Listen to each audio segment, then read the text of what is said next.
গাভী বৃত্তান্ত আহমদ ছফা শুরু জুনায়েদের উপাচার্য পদে নিয়োগ প্রাপ্তির ঘটনাটি প্রমাণ করে দিল আমাদের এই যুগেও আশ্চর্য ঘটনা ঘটে বিশ্ববিদ্যালয়ের নানা অফ্যাকাল্টির সদস্যবৃন্দ আবু জুনায়েদের উপাচার্যের সিংহাসনে আরোহণের ব্যাপারটিকে নতুন বছরের সবচাইতে বড় মজার কাণ্ড বলে ব্যাখ্যা করলেন আবু জুনায়েদ স্বয়ং বিস্মিত হয়েছেন সবচাইতে বেশি আবু জুনায়েদের বেগম নুরুন্নাহার বানু খবরটি শোনার পর থেকে আন্তাপাড়া মুরগির মতো চিৎকার করতে থাকলেন তিনি সকলের কাছে বলে বেড়াতে লাগলেন যে তার ভাগ্যেই আবু জুনায়েদ এমন এক লাফে অত উঁচু জায়গায় উঠতে পারলেন কিছু মানুষ অভিনন্দন জানাতে আবু জুনায়েদের বাড়িতে এসেছিলেন নুরুন্নাহার বানু তাদের প্রায় প্রতিজনের কাছে তার শান ঢিতে উত্তরার পর থেকে কি করে একের পর এক আবু জুনায়েদের ভাগ্যের দুয়ার খুলে যাচ্ছে সে কথার ৫ কাহন করে বলেছেন অমন ভাগ্যবতী বেগমের স্বামী না হলে একদম বিনা দেন দরবারে দেশের সবচাইতে প্রাচীন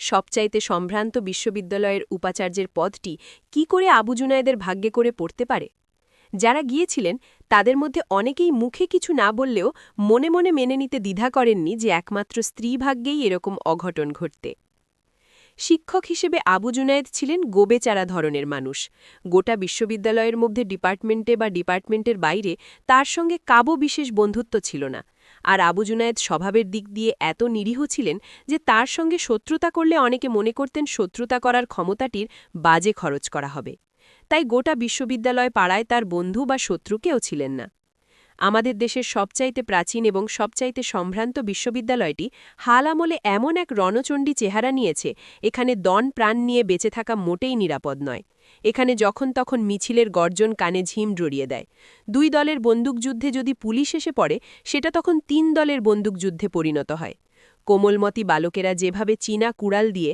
অবলীলায় তাদের বন্ধুদের শরীর থেকে হাত পা বিচ্ছিন্ন করে ফেলতে পারে সেই দক্ষতা ঠাটারি বাজারের পেশাদার কসাইদেরও আয়ত্ত করতে অনেক সময় লাগবে এখানে যত্রতত্র সে সকল বিস্ময় বালকের সাক্ষাৎ মিলবে যারা কিমিয়া শাস্ত্রের গোপন রহস্য জানার মতো করে সেই চমৎকার রোমাঞ্চকর তথ্যটি জেনে ফেলেছে রিভলভারের ট্রিগারে একবার চাপ দিলে একটি গুলি বেরিয়ে আসে সে একটিমাত্র গুলি একজন মানুষের বুকে আঘাত করে সে মানুষটিকে জগৎ থেকে পত্রপাঠ বিদায় নিতে হয় উপন্যাস রচনা করা কিংবা উচ্চাঙ্গের ট্র্যাজেডি লেখার চাইতে অনেক সুন্দর এবং কঠিন এই কর্ম একবার দক্ষতা অর্জন করতে পারলে কাজটি কিন্তু অতি সহজে নিষ্পন্ন করা সম্ভব সকলের দৃষ্টির অজান্তে এখানে একের অধিক হনেন কারখানা বসেছে কারা ইন্তেজাম করে বসিয়েছেন সকলে বিশদ জানে কিন্তু কেউ প্রকাশ করে না ফুটন্ত গোলাপের মতো তাজা তকবগে তরুণেরা শিক্ষক হিসেবে বিশ্ববিদ্যালয়ে ঢোকার পর হনন কারখানার ধারে কাছে বাস করতে করতে নিজেরাই বুঝতে পারেন না কখন যে তারা হনন কারখানার কারিগরদের ইয়ার দোস্তে পরিণত হয়েছেন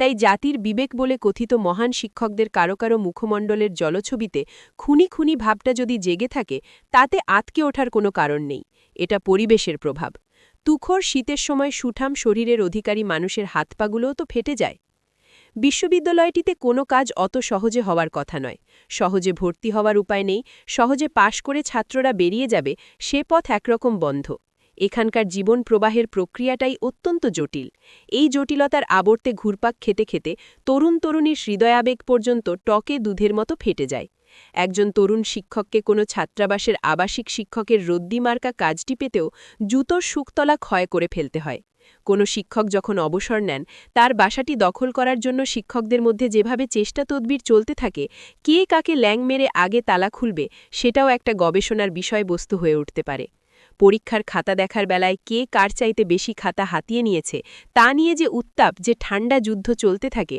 তা একটা স্থায়ী অসুখ হিসেবে চিহ্নিত করা যেতে পারে এই বিশ্ববিদ্যালয়ে বিনা যুদ্ধে নাহি দেগা সুচাগ্র মেদিনী এটা একটা রীতি হয়ে দাঁড়িয়েছে সেখানে মিয়া মোহাম্মদ আবু জুনায়েদ বিনা প্রয়াসে বলতে গেলে একরকম স্বপ্ন দেখতে দেখতে উপাচার্যের আসনটি দখল করে বসবেন সেই ঘটনাটি সকলকে বিস্ময়াবিষ্ট করে ছেড়েছে আবু জুনায়েদের স্ত্রী নুরুন্নাহার বানুর কাহিনীটিকে সঠিক বলে মেনে নিলে মাথা ঘামানোর বিশেষ প্রয়োজন পড়ে না ধরে নিলাম সতীর ভাগ্যে পতির জয় হয়েছে তারপরেও ভাগ্যচক্রের হাতিটি কোন পথ দিয়ে আবু জুনায়েদকে পিঠে করে বয়ে এনে এই অত্যুচ্চ আসনে বসালো তার একটি ব্যাখ্যা দাঁড় করানো প্রয়োজন তা নইলে নবীর মেরাজ গমন যিশুর স্বর্ণারোহণের মতো আবু জুনায়েদের ব্যাপারটি একটি অলৌকিক কাণ্ড বলে মেনে নিতে হবে শুরুতে আবু জুনায়েদের ২-১টা চারিত্রিক বৈশিষ্ট্যের প্রতি ইঙ্গিত করেছি কিন্তু ও থেকে আবু জুনায়েদ মানুষটি সম্বন্ধে কোনো সঠিক সিদ্ধান্ত গঠন করা সহজ হবে না।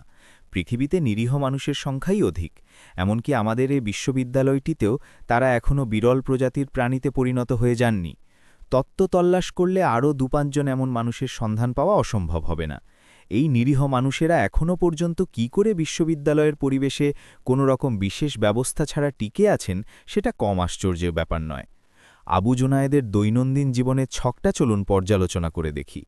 তিনি খুব সকালে বেলা ৫টার দিকে ঘুম থেকে উঠেই এক চক্কর হেঁটে আসেন। প্রাতঃভ্রমণ সেরে আসার পর গোসল করতে বাথরুমে ঢুকতেন। মেজাজ ভালো থাকলে কোনো দিন ফজরের নামাজটা পড়ে ফেলতেন। এমনিতে আবু জুনায়েদ নামাজি বান্দা ছিলেন না, তবে তার একটা ধারণা গজিয়ে গিয়েছিল সকালবেলার নামাজ দিয়ে শুরু করলে সারাটা দিন নির্ঝঞ্ঝাট কাটে। সব দিন এই নামাজ পড়ার নিয়মটা রক্ষা করতে পারতেন না। তাকে নামাজির বিছানায় দেখলে বেগম নুরুন্নাহার বানু বেজায় রকম খেপে যেতেন। ইদানিং নুরুন্নাহার বানুর মনে একটা চাপা আশঙ্কা উঁকিঝুঁকি মারতে আরম্ভ করেছে। আবু জুনায়েদ যে ডিপার্টমেন্টটির শিক্ষক, সেখানে বেশ কয়েকজন মহিলা শিক্ষিকা কাজ করেন। তাদের মধ্যে বেশ কজন সুন্দরী।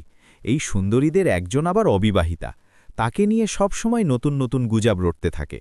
নুরুন্নাহার বানুর মনে একটা চাপা আশঙ্কা আছে, তার স্বামীটি ভাজা মাছ উল্টে খেতে জানে না। এই রকম দুর্বল শিরদ্বারা সম্পন্ন মানুষেরাই খুব সহজে ডাকিনীদের খপ্পরে পড়ে যায়। নুরুন্নাহার বানুর বয়স বাড়ছিল এবং তলপেটে থলথলে মেদ জমছিল। এটা একটুও অস্বাভাবিক নয়। এরই মধ্যে নুরুন্নাহার বানু বিনিয়ে যাচ্ছিলেন, কিন্তু জোনায়েদ দেখতে এখনও তরুণ, মাথার একগাছি চুলেও পাক ধরেনি। নুরুন্নাহার বানুর সঙ্গে সঙ্গে আবু জুনায়েদের শরীরে কেন বার্ধক্য আক্রমণ করছে না, এটাই ছিল নুরুন্নাহার বানুর অসন্তোষের একটা বড় কারণ। নুরুন্নাহার বানু মনে করতে আরম্ভ করছিলেন আবু জুনায়েদ নিশ্চয়ই অন্য কারো সঙ্গে একটা গোপন সম্পর্ক তৈরি করেছে এবং সেটাই তার সতেজ সঞ্জীব থাকার একমাত্র কারণ। নিয়মিত নামাজি না হয়েও যে আবু জুনায়েদ মাঝে মাঝে ফজরের নামাজ পড়তেন, দেখে নুরুন্নাহার বানু মনে করতেন তিনি যে তাকে সন্দেহ করছেন ওটা কেমন করে টের পেয়ে গেছেন, তাই কখনো নামাজের পাটিতে দাঁড়িয়ে তার কাছে প্রমাণ করতে চাইছেন, দেখো আমি নামাজ পড়ি এবং আমার মনে প্রবল ধর্মবোধ বর্তমান, সুতরাং অন্য স্ত্রীলোকের উপর আমি কোনো আসক্তি পোষণ করতে পারি নে।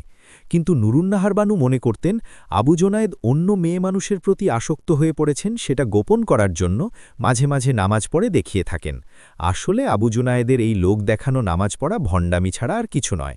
তাছাড়া অনেক দিন বিশ্ববিদ্যালয় এলাকায় বাস করে নুরুন্নাহার বানুর মনে একটা ধারণা বদ্ধমূল হয়ে গেছে যে এখানে মেয়ে পুরুষ মাঠে ছেড়ে দেওয়া গরু মোষের মতো ঘুরে বেড়ায়, তাই যে কোনো সময়ে তারা যে কোনো কিছু করে ফেলতে পারে। সব মেয়ে মানুষ কি আর নুরুন্নাহার বানুর মতো? যা হোক, আবু জুনায়েদ গোসল সারার পর নামাজ পড়ুন না পড়ুন নাস্তা খেতে বসতেন। নাস্তার পর পত্রিকার পাতায় চোখ বুলোতেন এবং সম্পাদকীয় উপসম্পাদকীয় কলামগুলো ভালো করে পড়তেন। তারপর ধীরে সুস্থে বিশ্ববিদ্যালয়ে যাওয়ার জন্য প্রস্তুতি গ্রহণ করতেন। এ সময়ে কোনো উপলক্ষ নিয়ে নুরুন্নাহার বানু চটাচটি করলে তিনি মেজাজ খারাপ করতেন না।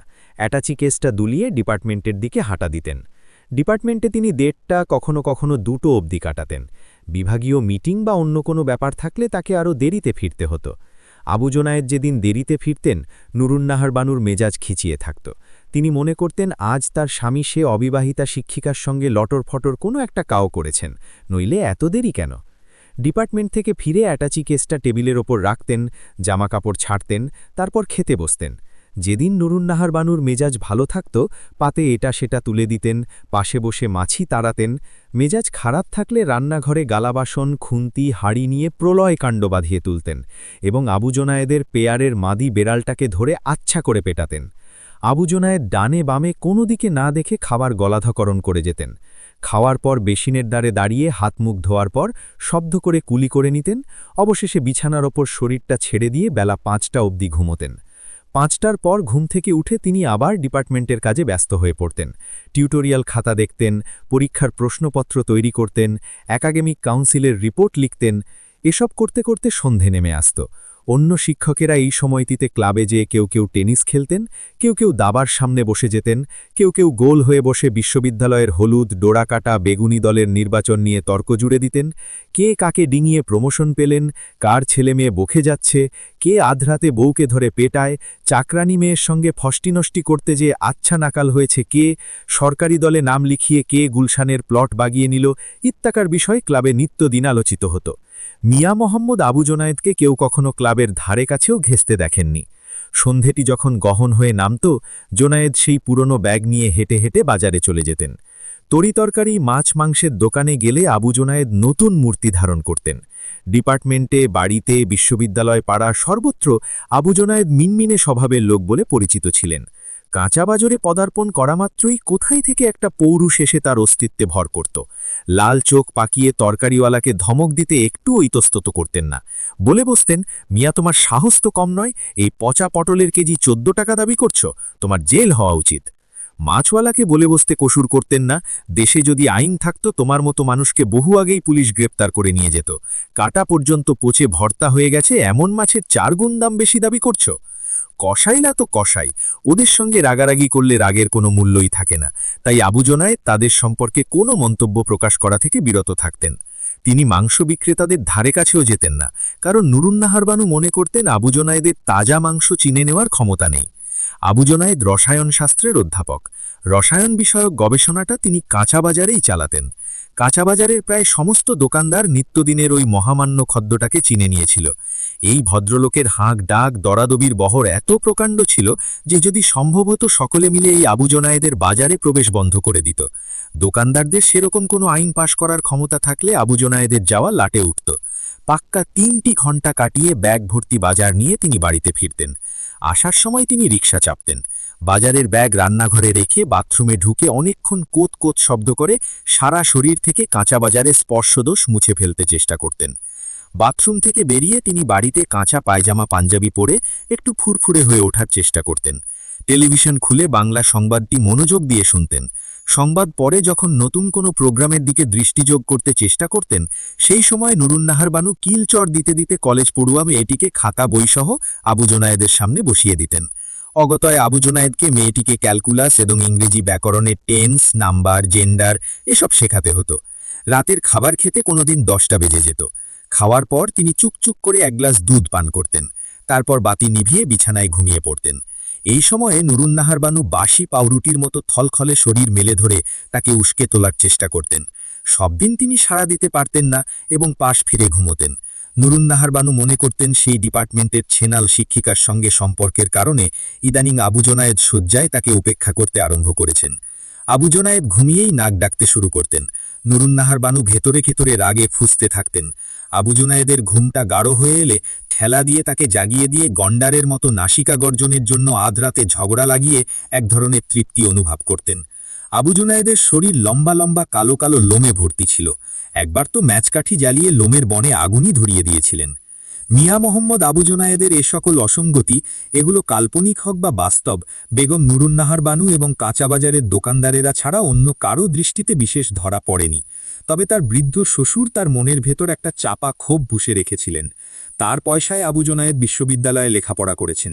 তিনি মনে করেন বিগত কয়েক বছর ধরে আবু জোনায়েদ যেভাবে কদমবুসি করেন তাতে ভক্তি শ্রদ্ধার পরিমাণ যথেষ্টভাবে কমে গেছে, কিন্তু একথা তিনি মুখ ফুটে কারো কাছে প্রকাশ করেননি। আবু জোনায়েদের দৈনন্দিন জীবনযাপন পদ্ধতি পুঙ্খানুপুঙ্খভাবে পর্যালোচনা করে আমরা তার মধ্যে সামান্য পরিমাণ দোষও আবিষ্কার করতে পারিনি। নুরুন্নাহার বানুর মৌন সন্দেহটুকুকে ধর্তব্যের মধ্যে আনাও উচিত নয় মনে করি। তার সবটাই কাল্পনিক। মেয়ে মানুষ ঘরে বসে থাকলে এবং নিজেকে ক্লান্ত করার প্রচুর কাজ না থাকলে মাথার উকুনের মতো মনের মধ্যে সন্দেহের উকুন বাসা বেঁধে থাকে। তরকারিওয়ালা, মাছওয়ালা, এদের মতামতের কী দাম? তারা তো অহরহ নিরীহ নাগরিকদের পকেট কাটছে। এই পর্যায়ে মিয়া মোহাম্মদ আবু জোনায়েদের একটি বিশেষ প্রবণতার দিকে সকলের দৃষ্টি আকর্ষণ করব। এটাকে দোষ বলবো বা গুণ বলবো এখনও স্থির করে উঠতে পারিনি। বিশ্ববিদ্যালয়ের ছুটি ছাটার সময় আবু জোনায়েদ সাভার, আমিনবাজার, জয়দেবপুর, মাওয়া, শহরতলি এ সকল অঞ্চলে জমির দালালদের সঙ্গে ঘুরে বেড়াতেন।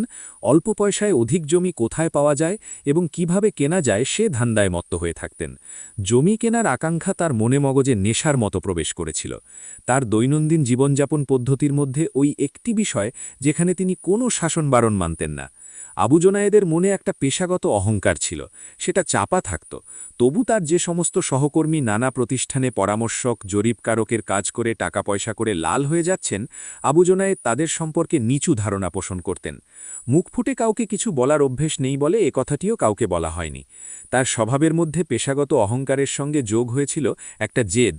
আবু জোনায়েদ মনে করতেন তার সহকর্মীরা অনৈতিক উপায়ের আশ্রয় গ্রহণ করে যে টাকা পয়সা আয় করেন, তিনি সৎভাবে চেষ্টা করে অনেক বেশি টাকার মালিক হতে পারবেন। তিনি মনে করতেন ওই জমিকে আশ্রয় করে একদিন তার ভাগ্য খুলে যাবে। নিশ্চয়ই কোথাও নামমাত্র মূল্যে তার জন্য প্রচুর পরিমাণ জমি অপেক্ষায় আছে। তার কাজ হলো খুঁজে বের করা। খুনাখুনি কিংবা অন্যরকম গণ্ডগোলে বিশ্ববিদ্যালয় বন্ধ হয়ে গেলে আবু জুনায়েদ ভীষণ খুশি হয়ে যেতেন। দালালদের নিয়ে দূর দূর অঞ্চলে জমির সন্ধানে পাড়ি জমাতেন। তার বাড়িতে নানা আকার নানা প্রকারের দালাল হরহামেশা লেগেই থাকত। তাদের কারো কারো পায়ে রাবারের পাম্প শু, মুখে গুছি দাড়ি, কেউ ছাতাটি বগলে নিয়ে গুটি গুটি পায়ে ড্রয়িং রুমে হানা দিত। আবু জুনায়েদ এ ধরনের লোকদের ভারী সমাদর করতেন। পরীক্ষা প্রশ্ন করে খাতা দেখে অন্য বিশ্ববিদ্যালয়ে বহিরাগত পরীক্ষক হিসাবে যেয়ে মাস মাইনের বাইরে যে টাকা তিনি আয় করতেন প্রায় সবটাই দালালদের সেবায় ব্যয় করতেন। পারলে মাস মাইনের টাকাটাও দালালদের পেছনে ঢেলে দিতেন। সেটি সম্ভব হয়নি, কারণ সব টাকাটা নুরুন্নাহার বানুর হাতে তুলে দিতে হতো। দৈনন্দিন হাত খরচ টাকাটাও তাকে স্ত্রীর কাছ থেকে চেয়ে নিতে হতো। 10টা টাকা বেশি দাবি করলে 10 রকম জেরার সম্মুখীন হতে হতো। ৩. আমাদের বিশ্ববিদ্যালয়টির ছিল গৌরবময় অতীত। অনেকেই বিশ্ববিদ্যালয়টিকে গোটা দেশের আত্মার সঙ্গে তুলনা করে গর্ববোধ করতেন। এখানে মহান ভাষা আন্দোলন জন্ম নিয়েছে। যুগ যুগ ধরে অবদমিত ইতিহাসের উষ্ণ নিঃশ্বাসের মতো এখান থেকে মুক্তিযুদ্ধের আগুন সমগ্র ভূখণ্ডে ছড়িয়ে পড়েছে। মুক্তি সংগ্রামের জ্বালামুখ হিসেবে চিহ্নিত হয়ে আছে বিশ্ববিদ্যালয়। অতীতের গৌরব গরিমার ভার বইবার ক্ষমতা বর্তমানে বিশ্ববিদ্যালয়ের নেই। সাম্প্রতিককালে নানা রোগব্যাধি বিশ্ববিদ্যালয়টিকে কাবু করে ফেলেছে। মাছের পচন যেমন মস্তক থেকে শুরু হয়, তেমনি যাবতীয় অসুখের জীবাণু শিক্ষকদের চিন্তা চেতনায় সুন্দরভাবে স্থান করে নিয়েছে। বিশ্ববিদ্যালয়ের জটজারি, ধনুষ্টঙ্কার, নানা রকমের হিস্টিরিয়া ইত্যাকার নিত্যনৈমিত্তিক ব্যাধিগুলো শিক্ষকদের ঘায়েল করেছে সবচাইতে বেশি। বিশ্ববিদ্যালয়ে প্রায় 1200 শিক্ষক। এখন শিক্ষক সমাজ বলতে কিছু নেই। আছে হলুদ, ডোরাকাটা, বেগুনি এসব দল। বিশ্ববিদ্যালয়ের ক্ষমতা কর্তা করার জন্য দলগুলো সম্ভব হলে সম্মুখ সমরে অবতীর্ণ হতো। মাঠ এবং রাস্তা ছাত্রেরা দখল করে রেখেছে বলে শিক্ষকদের লড়াইটা স্নায়ুতে আশ্রয় করে নিয়েছে। বিশ্ববিদ্যালয় সম্বন্ধে বেশি প্যাচাল পারলে মিয়া মুহাম্মদ আবু জুনায়েদের উপাচার্য হওয়ার উপাখ্যানটি অনাবশ্যক লম্বা হয়ে যায়। সেই বছরটিতে বিশ্ববিদ্যালয়ের সিনেটের ডোরাকাটা দলটি নির্বাচিত হওয়ার খুবই সম্ভাবনা ছিল। আবু জুনায়েদের সঙ্গে এই দলের একটা ক্ষীণ সম্পর্ক তৈরি হয়েছিল। আবু জুনায়েদ নির্বিরোধ শান্তশিষ্ট মানুষ। দলবাজি তার মতো ধাতের মানুষের পোষায় না। তারপরেও আবু জুনায়েদ কিভাবে যুক্ত হয়ে গেলেন? বলা যেতে পারে আবু জুনায়েদের ভাগ্য তাকে দলের দিকে টেনে নিয়ে গিয়েছিল। তথাপি পেছনে ছোট্ট একটা কাহিনী আছে। রসায়ন বিভাগের অবিবাহিতা সুন্দরী শিক্ষিকাটি পুরুষ মানুষদের সঙ্গে প্রেম খেলে বিরক্ত হয়ে গেলে অধিকতর উত্তেজনাপূর্ণ কোনো কিছুর মধ্যে নিজেকে ঢেলে দিতেন। এরকম ঘটনা একাধিকবার ঘটেছে। ভদ্রমহিলা বিশ্ববিদ্যালয়ের বর্তমানে যে উপাচার্য ভদ্রলোকটি আসীন আছেন, তার পেয়ারের এক সুদর্শন শিক্ষকের প্রেমে আকণ্ঠ ডুবে গিয়েছিলেন। সকলকে বলাবলি করতে শোনা যেত, এবার দিলরুবা খানমের একটা হিল্লে হয়ে যাবে। হঠাৎ করে বলা নেই কওয়া নেই, ভদ্রলোক শিল্প মন্ত্রণালয়ের সেক্রেটারির অল্প বয়সী এক কন্যাকে বিয়ে করে ফেললেন। এই ঘটনাটি দিলরুবা খানমকে একরকম ক্ষিপ্ত করে তুলেছিল। তিনি সপ্তাহখানেক ক্লাসে আসেননি। আঘাতের ধকলটা হজম করতে একটু সময় নিয়েছিল। পরে দিলরুবা খানম জেনেছিলেন ওই সেক্রেটারি ভদ্রলোকের সঙ্গে উপাচার্যের কী ধরনের আত্মীয়তা ছিল। তিনিই বিয়েটা ঘটিয়ে দিয়েছিলেন। দিলরুবা খানমের সমস্ত ক্ষোভ রাগ ওই উপাচার্যকে উপলক্ষ করে ফুঁসে উঠতে থাকল। তিনি সর্বত্র বলে বেড়াতে লাগলেন, এই দুর্নীতিবাজ আবু সালেহকে আসন থেকে টেনে ফেলে না দিলে এই বিশ্ববিদ্যালয় ধ্বংস হয়ে যাবে। উপাচার্য ছিলেন হলুদ দলের মনোনীত প্রার্থী। হলুদ দল ছাড়া বাদামি দলের শিক্ষকেরাও তাকে সমর্থন করতেন। দিলরুবা খানম কিছুদিনের মধ্যে একটা অসম্ভবকে সম্ভব করে তুললেন। হলুদ দলের সমর্থক বাঘা শিক্ষকদের ডোরাকাটা দলে নিয়ে এলেন। দিলরুবা খানমের মুখে ওই এক কথা, বর্তমান উপাচার্য অথর্ব, অশিক্ষিত, দুর্নীতিবাজ। তাকে ঝেড়ে ফেলে দিতে না পারলে বিশ্ববিদ্যালয়ে ঘাস গজাবে না। অবশ্য বাঘা বাঘা শিক্ষকেরা একেবারে নিজের কারণে ডোরাকাটা দলে যোগ দিয়েছেন। বর্তমান উপাচার্য নিজের পেটোয়া লোক ছাড়া কারও প্রত্যাশা পূরণ করেননি। এই দলছুট শিক্ষকদের কেউ আশা করেছিলেন উপাচার্য সাহেব তাকে একটা 4 রুমের ফ্ল্যাট বরাদ্দ করবেন। কেউ আশা করেছিল বিদেশ যাবার সুযোগ দেবেন। কেউ প্রত্যাশা করতেন তার আদরের দুলালিটি বিশ্ববিদ্যালয়ে চাকরি পাবে। কিন্তু মুহাম্মদ আবু সালেহ একে একে সবাইকে নিরাশ করেছেন। তাই তারাও একে একে ক্ষমতার বলয় থেকে দূরে সরে যেতে বাধ্য হয়েছিল। দিলরুবা খানমের আগে বিশ্ববিদ্যালয়ের শিক্ষক রাজনীতিতে কোনো মহিলা শিক্ষককে এমন অগ্রণী ভূমিকা পালন করতে দেখা যায়নি। তরুণ শিক্ষকের অনেকে মনে করতেন শিক্ষক বাহিনীতে একজন মহিলা অগ্রণী ভূমিকা পালন করায় শিক্ষক রাজনীতিতে একটা নতুন মাত্রা যোগ হল। দেশের প্রধানমন্ত্রী মহিলা, বিরোধী দলীয় নেত্রী মহিলা। সুতরাং বিশ্ববিদ্যালয়ের শিক্ষকদের রাজনীতিতেও একজন মহিলা যদি নেতৃত্ব দিতে ছুটে আসেন, এই চড়াচড়প্লাবী নারী জাগরণের যুগে এই ঘটনাটিকে অত্যন্ত সঙ্গত ও স্বাভাবিক বলেই ধরে নিতে হবে। সুন্দরী মহিলার স্বভাবের খুঁত দুর্বলতা যখন প্রকাশ পায়, তখন তার পুরুষ মানুষকে আকর্ষণ করার ক্ষমতা অনেক গুণ বেড়ে যায়। বেচারি আবু জুনায়েদ তার সুন্দরী এবং স্খলিত স্বভাবা সহকর্মী মহিলাটির আকর্ষণে মুগ্ধ হয়ে ডোরাকাটা দলের সমর্থকে পরিণত হয়েছিলেন। শুধু একজন নীরব সমর্থক, তার বেশি কিছু হওয়ার ক্ষমতা মিয়া মুহাম্মদ আবু জুনায়েদের ছিল না। এখন দেখা যাচ্ছে আবু জুনায়েদের ধর্মপত্নী রাতের বেলা তার পাশে ঘুমিয়ে মনের মধ্যে যে সন্দেহটি নাড়াচাড়া করতেন, সেটি একেবারে অনুমূলক। আবু জুনায়েদ যদি দিলরুবার টানে আকৃষ্ট হয়ে ডোরাকাটা দলে যোগ না দিতেন, তার উপাচার্য হওয়ার প্রশ্নই উঠত না। তাহলে এ কথা থেকে আরেকটি কথা বেরিয়ে আসে, আবু জুনায়েদের স্ত্রী নুরুন্নাহার বানুস সকলের কাছে যে দাবি করে বেড়াচ্ছেন তার ভাগ্যে আবু জুনায়েদের ভাগ্য খুলেছে, সেটা সত্যি নয়। এতে দিলরুবা খানমের হাত ছিল। আবু জুনায়েদের উপাচার্য হওয়ার ঘটনাটিকে যদি আল্লাহর কেরামত বলে মেনে নেই, আমরা বেহুদা কল্পনা করার কষ্টে থেকে রেহাই পেয়ে যাই। আল্লাহ নুরুন্নাহার বানুর খসম আবু জুনায়েদকে উপাচার্য বানাবার জন্য দিলরুবা খানমের হাবুডুবু খাওয়া প্রেমকে নষ্ট করে দিয়ে তাকে শিক্ষক রাজনীতিতে টেনে নিয়ে এসেছিলেন। শুধু এটুকু বললে আল্লাহর লীলা খেলার সূক্ষ্ম কেরামতির কথা সঠিকভাবে বর্ণনা করা যায় না। আল্লাহ যে বিশ্বজগতের সমস্ত রহস্য নিয়ন্ত্রণ করছেন এবং তার ইঙ্গিতে যে সবকিছু ঘটে, সেটা প্রাঞ্জলভাবে উপলব্ধি করার জন্য আরও কিছু বিষয়ের ব্যাখ্যা দেওয়া প্রয়োজন।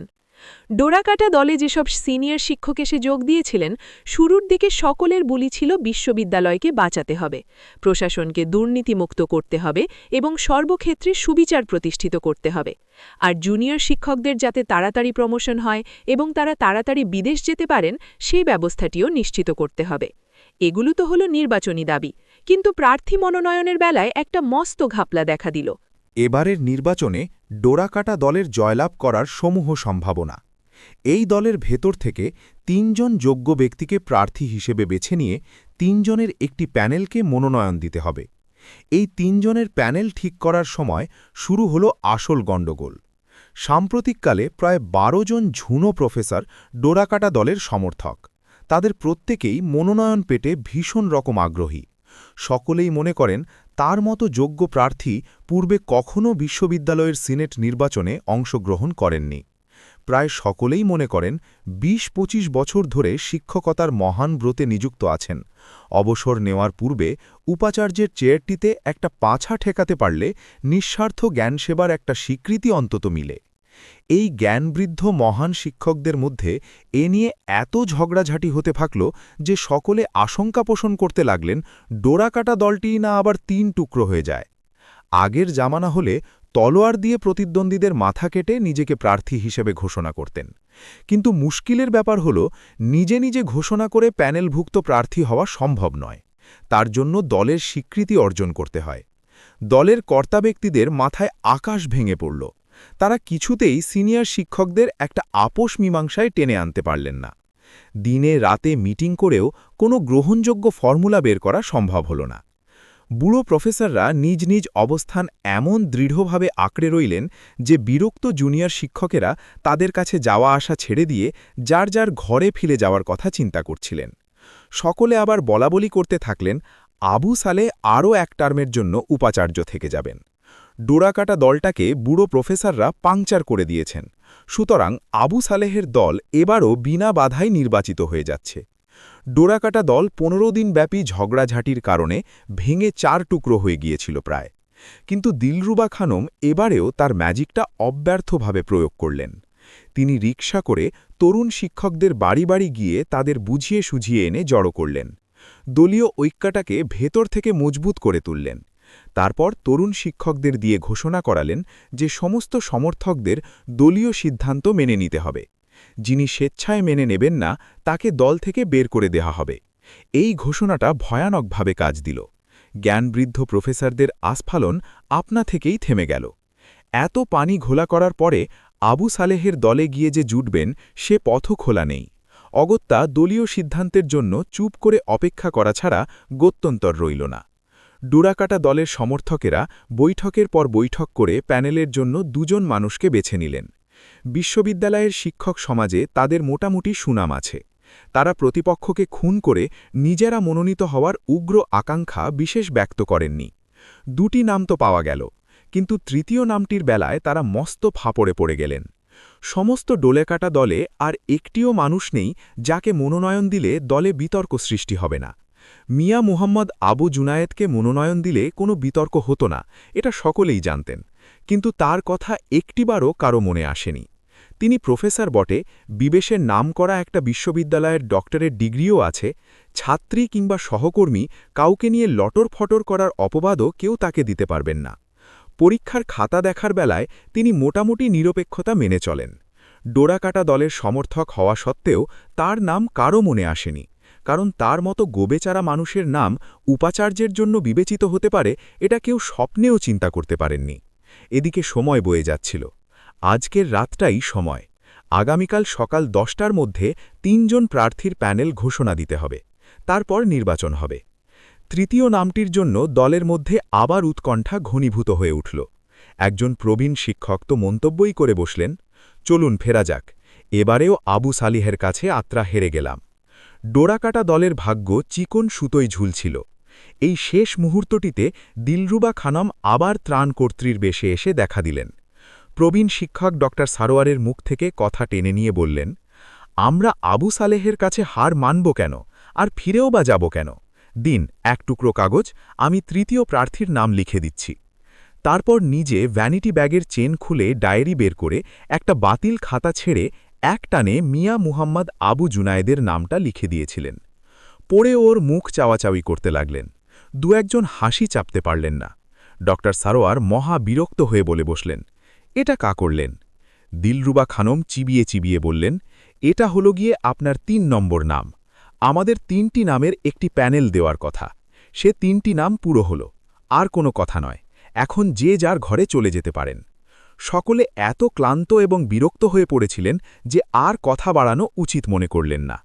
ডোরাকাটা দল নির্বাচনে জয়লাভ করেছিল, অবশ্য আবু জুনায়েদ কম ভোট পেয়েছিলেন। চ্যান্সেলর আবু জুনায়েদকে উপাচার্য হিসেবে অনুমোদন দিয়েছিলেন। সে খবরটাকেই ভিত্তি করে কাহিনীটি তৈরি হয়েছে, সুতরাং এ নিয়ে আর বাক্যব্যয়ের প্রয়োজন নেই। নুরুন্নাহার বানুর ভাগ্য, নাকি দিলরুবা খানমের হস্তক্ষেপ, নাকি চ্যান্সেলরের অনুমোদন, অথবা এসব কিছুর মধ্য দিয়ে সৃষ্টিকর্তার ইচ্ছের গূঢ় বিজয় সূচিত হয়েছে বলা অত সহজ নয়। তবে খুব গোপন একটি তথ্য আমাদের হাতে এসেছে। গোয়েন্দা রিপোর্টে জানানো হয়েছিল আবু জুনায়েদ সরকারের বিরুদ্ধে কিছু করার দূরে থাকুক, জীবনে সভা সমিতির ধার দিয়েও যাননি। 4 ব্রিটিশ স্থাপত্যের সুন্দর নিদর্শন উপাচার্য ভবনটিতে নুরুন্নাহার বানু কলেজগামী কন্যা এবং ছোকরা চাকরটি নিয়ে উঠে আসার পর মিয়া মোহাম্মদ আবু জুনায়েদ পূর্বে চিন্তা করেননি এমন কতিপয় অসুবিধের সম্মুখীন হতে থাকলেন। উপাচার্য ভবনে পা দিয়েই নুরুন্নাহার বানু এমন সব মন্তব্য করতে থাকলেন, সেগুলো আবু জুনায়েদের মতো গোবেচারা স্বামীর পক্ষেও পরিপাক করা একটু কঠিন হয়ে দাঁড়াল। মিয়া মোহাম্মদ আবু জুনায়েদ মনে প্রাণে নিজেকে বদলে ফেলার চেষ্টা করেছিলেন। নিজের উপর আস্থার অভাব ছিল, সেটুকু কাপড় চোপড় দিয়ে চাপা দেওয়ার জন্য চেষ্টার ত্রুটি করছেন না। উপাচার্য হিসেবে প্রথম মাসের মাইনেটি পাওয়ার পূর্বেই 2 জোড়া স্যুট তিনি শহরের সেরা টেলরিং হাউস থেকে আর্জেন্ট অর্ডার দিয়ে বানিয়ে নিয়েছেন। 1 ডজন নানা রঙের টাই সংগ্রহ করেছেন। আবু জুনায়েদ মাঝে মধ্যে ধূমপান করেন, কিন্তু শুনেছেন বিশ্ববিদ্যালয়ের ইংরেজ উপাচার্য লরেন্স সাহেব সবসময় পাইপ টানতেন। পাইপ মুখে থাকলে লরেন্স সাহেবের মুখমণ্ডল ভেদ করে আশ্চর্য একটা ব্যক্তিত্বের প্রভাব বিতাড়িত হতো। তিনি সামনের দেয়ালে উপাচার্যের প্রতিকৃতিসমূহের মধ্য থেকে পাইপ মুখে দণ্ডায়মান লরেন্স সাহেবের সঙ্গে মনে মনে নিজের তুলনা করছিলেন। টানতে পারবেন কিনা বলতে পারবেন না, তথাপি 3টি পাইপ এবং টবাকোও তিনি কিনে ফেলেছেন। ঘোড়ার রেস খেলার জকিদের পোশাক থাকে, ফুটবল ক্রিকেট খেলোয়াড়েরাও নিজেদের পোশাক পরে, এমনকি মসজিদের ইমামেরও একটা বিশেষ পোশাক আছে, যা পড়লে চেনা যায় ইনি একজন ইমাম সাহেব। কোর্টের উকিল জজদের তো কথা নেই, সুতরাং উপাচার্যের নিজের একটা পোশাক থাকবে না কেন? বিশ্ববিদ্যালয় বিধিমালায় না থাকুক, তিনি নিজেকে বিশেষ পোশাকে মডেল উপাচার্য হিসেবে হাজির করবেন। আবু জুনায়েদের মধ্যে যে দ্রুত পরিবর্তন ঘটে চলেছিল, এই প্রক্রিয়াটিতে নুরুন্নাহার বানু একটা মূর্তিমান বাধা হয়ে দেখা দিলেন। আবু জুনায়েদ দুরকম সংকটের মধ্যে পড়ে গেলেন। দিলরুবা খানম যদি হস্তক্ষেপ না করতেন, চেষ্টা চরিত্র করে হয়তো মাতৃগর্জে প্রবেশ করতে পারতেন, কিন্তু উপাচার্য হওয়া তার পক্ষে সম্ভব হতো না। দিলরুবা খানম এই মেন্দামারা মানুষটির সাজ পোশাকের বহর দেখে সকলের কাছে তাকে দর্জির দোকানের দামি বলে বেড়াতে আরম্ভ করেছেন। এই মহিলা, যিনি বলতে গেলে একেবারে অবজ্ঞেয় অবস্থা থেকে তাকে উপাচার্যের চেয়ারটিতে হাতে ধরে বসিয়ে দিয়েছেন, তার মতামতের নিশ্চয়ই মূল্য আছে। এদিকে নুরুন্নাহার বানু ভিন্ন রকম উৎপাত শুরু করে দিয়েছেন। উপাচার্য ভবনে পা দেয়া মাত্রই এমন সব কাজ করতে লাগলেন এবং এমন সব মন্তব্য ছুটতে থাকলেন, পদে পদে আবু জুনায়েদকে নাকাল হতে হচ্ছিল। সকালবেলা উপাচার্য ভবনে প্রবেশ করেছেন, সেই বিকেলেই ড্রয়িং রুমে কয়েকজন জুনিয়র শিক্ষককে নিয়ে চা খেতে বসেছেন। এই সময়টিতে একজন জুনিয়র শিক্ষককে ডেকে মন্তব্য করে বসলেন, আচ্ছা, ওই বাড়িটার ছাদ অত উঁচু করা কি ঠিক হয়েছে? আর দেওয়ালগুলো অত পুরো কেন? অনর্থক অনেক টাকার বাজে খরচ করা হয়েছে, অনায়াসে দোতলা বানানো যেত। দেখুন না দেওয়ালগুলো কীরকম পুরু, একটু কম পুরু করে বানালে 3টে বাড়ি বানানো যেত। একজন মাঝবয়সী শিক্ষক নুরুন্নাহার বানুকে বুঝিয়ে দিতে চেষ্টা করলেন, বেগম সাহেবা, এটা এক ধরনের বাড়ির নির্মাণ পদ্ধতি, এটাকে গথিক বলা হয়। এই ধরনের বাড়িগুলো এরকমই হয়ে থাকে। নুরুন্নাহার বানু মনে করলেন শিক্ষকটি সকলের সামনে তাকে হেয় করার জন্য গথিক ধাঁচের কথা বলেছেন। তিনি মনে করলেন এটা এক ধরনের অপমান। তিনি জবাব দিলেন, আপনি কি মনে করেন আমি দালান কোঠার কিছুই বুঝিনে? আমার আকরা সারা জীবন ঠিকাদারি করেছেন। এখনও আমার ভাই C&B হাউজিং কর্পোরেশন এবং বোর্ডস অ্যান্ড হাইওয়েজের ফার্স্ট ক্লাস কন্ট্রাক্টর। আমাকে আপনার বাড়ি চেনাতে হবে না। জবাব শুনে সকলকে চুপ করে যেতে হলো। তারপরে কথার গতি কোন দিকে যেত বলা যায় না। 4 জন ডিন গৃহপ্রবেশ উপলক্ষে তাকে ফুলের তোড়া দিয়ে অভিনন্দন জানাতে এলেন। ওনারা সকলে দোড়াকাটা দলের সমর্থক। আগে যদি তাদের জানা থাকত আবু জুনায়েদ মিয়া তাদের কাঁধের ওপর পা রেখে উপাচার্য হয়ে বসবেন এবং তাদের ফুলের তোড়া দিয়ে তাকে অভিনন্দন জানাতে হবে, তাহলে কাঁচা বাজারের থেকে ফেরার পথে তাকে খুন করে লাশ গুম করে ফেলতে ইতস্তত করতেন না। যা হোক, প্রবীণ শিক্ষকদের আগমনে পরিবেশ আবার হালকা হয়ে এলো। সন্ধেবেলা বেয়ারারা সবগুলো কক্ষের আলো জ্বালিয়ে দিয়েছে। পয়লা নুরুন্নাহার ভাবলেন, অত আলোর কি দরকার, বেহুদা মোটা বিল আসবে। নিজ হাতে নিভিয়ে দিতে গিয়ে থেমে গেলেন। জ্বলুক বাতি জ্বলুক, তাদের তো আর বিল দিতে হবে না। বাতি জ্বালাবার পর তার চোখে একটা নতুন জিনিস ধরা পড়ল। উপাচার্য ভবনের রুমগুলো সত্যি প্রকাণ্ড। আবু জুনায়েদের ঘাড়ে ঠেলা দিয়ে বললেন, দেখেছ কত বড় এক একটা রুম? ফুটবল নিয়ে এসো, সারাদিন ঘরের মধ্যে ফুটবল খেলবে। টুটুল তাদের নাতি। কথাটা নুরুন্নাহারের মনে ভীষণ ধরে গেল। স্বামী স্ত্রী দুজন ঠিক করলেন রেবাকে তার বর এবং টুটুল সহ এসে কিছুদিন থেকে যাবার জন্য খবর করা হবে। প্রস্তাবটি শুনে নুরুন্নাহার বানু উৎফুল্ল হয়ে উঠলেন। এতদিনে তার প্রাণপ্রিয় নাতিটির হেসে খেলে বেড়াবার একটা ব্যবস্থা হলো। তারপর আবু জুনায়েদ এবং নুরুন্নাহার বেডরুমে গিয়ে ঢুকলেন। মেহগনি কাঠের কারুকার্যময় খাট দেখে নুরুন্নাহার বানুর খুশিতে একেবারে ফেটে পড়ার অবস্থা। দেখেছ কত বড় খাট, আর কি সুন্দর। তারপর গলায় একটা কৃত্রিম বিষণ্ণতা সৃষ্টি করে বললেন, কিন্তু মুশকিলের কথা হলো কি জানো, এই এত বড় খাটে ঘুমালে আমি অন্ধকারে তোমাকে খুঁজে বের করতে পারবো না। নুরুন্নাহার বানু জবাব দিতে গিয়ে আবু জুনায়েদ একটা বেফাজ কথা বলে ফেললেন, খুঁজে পেয়েও লাভ কি, তোমার কি আছে? কথাটি মুখ থেকে কেমন করে বেরিয়ে এলো জুনায়েদ টেরও পাননি। নুরুন্নাহার বানু সাপিনীর মতো উদ্যত ফণা তুলে চিৎকার করে জিজ্ঞেস করলেন, কি বললে তুমি? আবু জুনায়েদ বুঝতে পারলেন ভারী অন্যায় করেছেন। এখন বুঝিয়ে ঠান্ডা করতে গেলে হিতে বিপরীত হবে।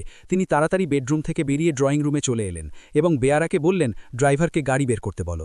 ড্রাইভার গাড়ি বের করলে আপাতত তিনি পালিয়ে বাঁচলেন। নুরুন্নাহার বানু কিছুক্ষণ স্থানুর মতো সরু হয়ে দাঁড়িয়েছিলেন। এই প্রথম অনুভব করলেন আবু জুনায়েদের জিহবায় অতি অল্প সময় শান পড়তে আরম্ভ করেছে।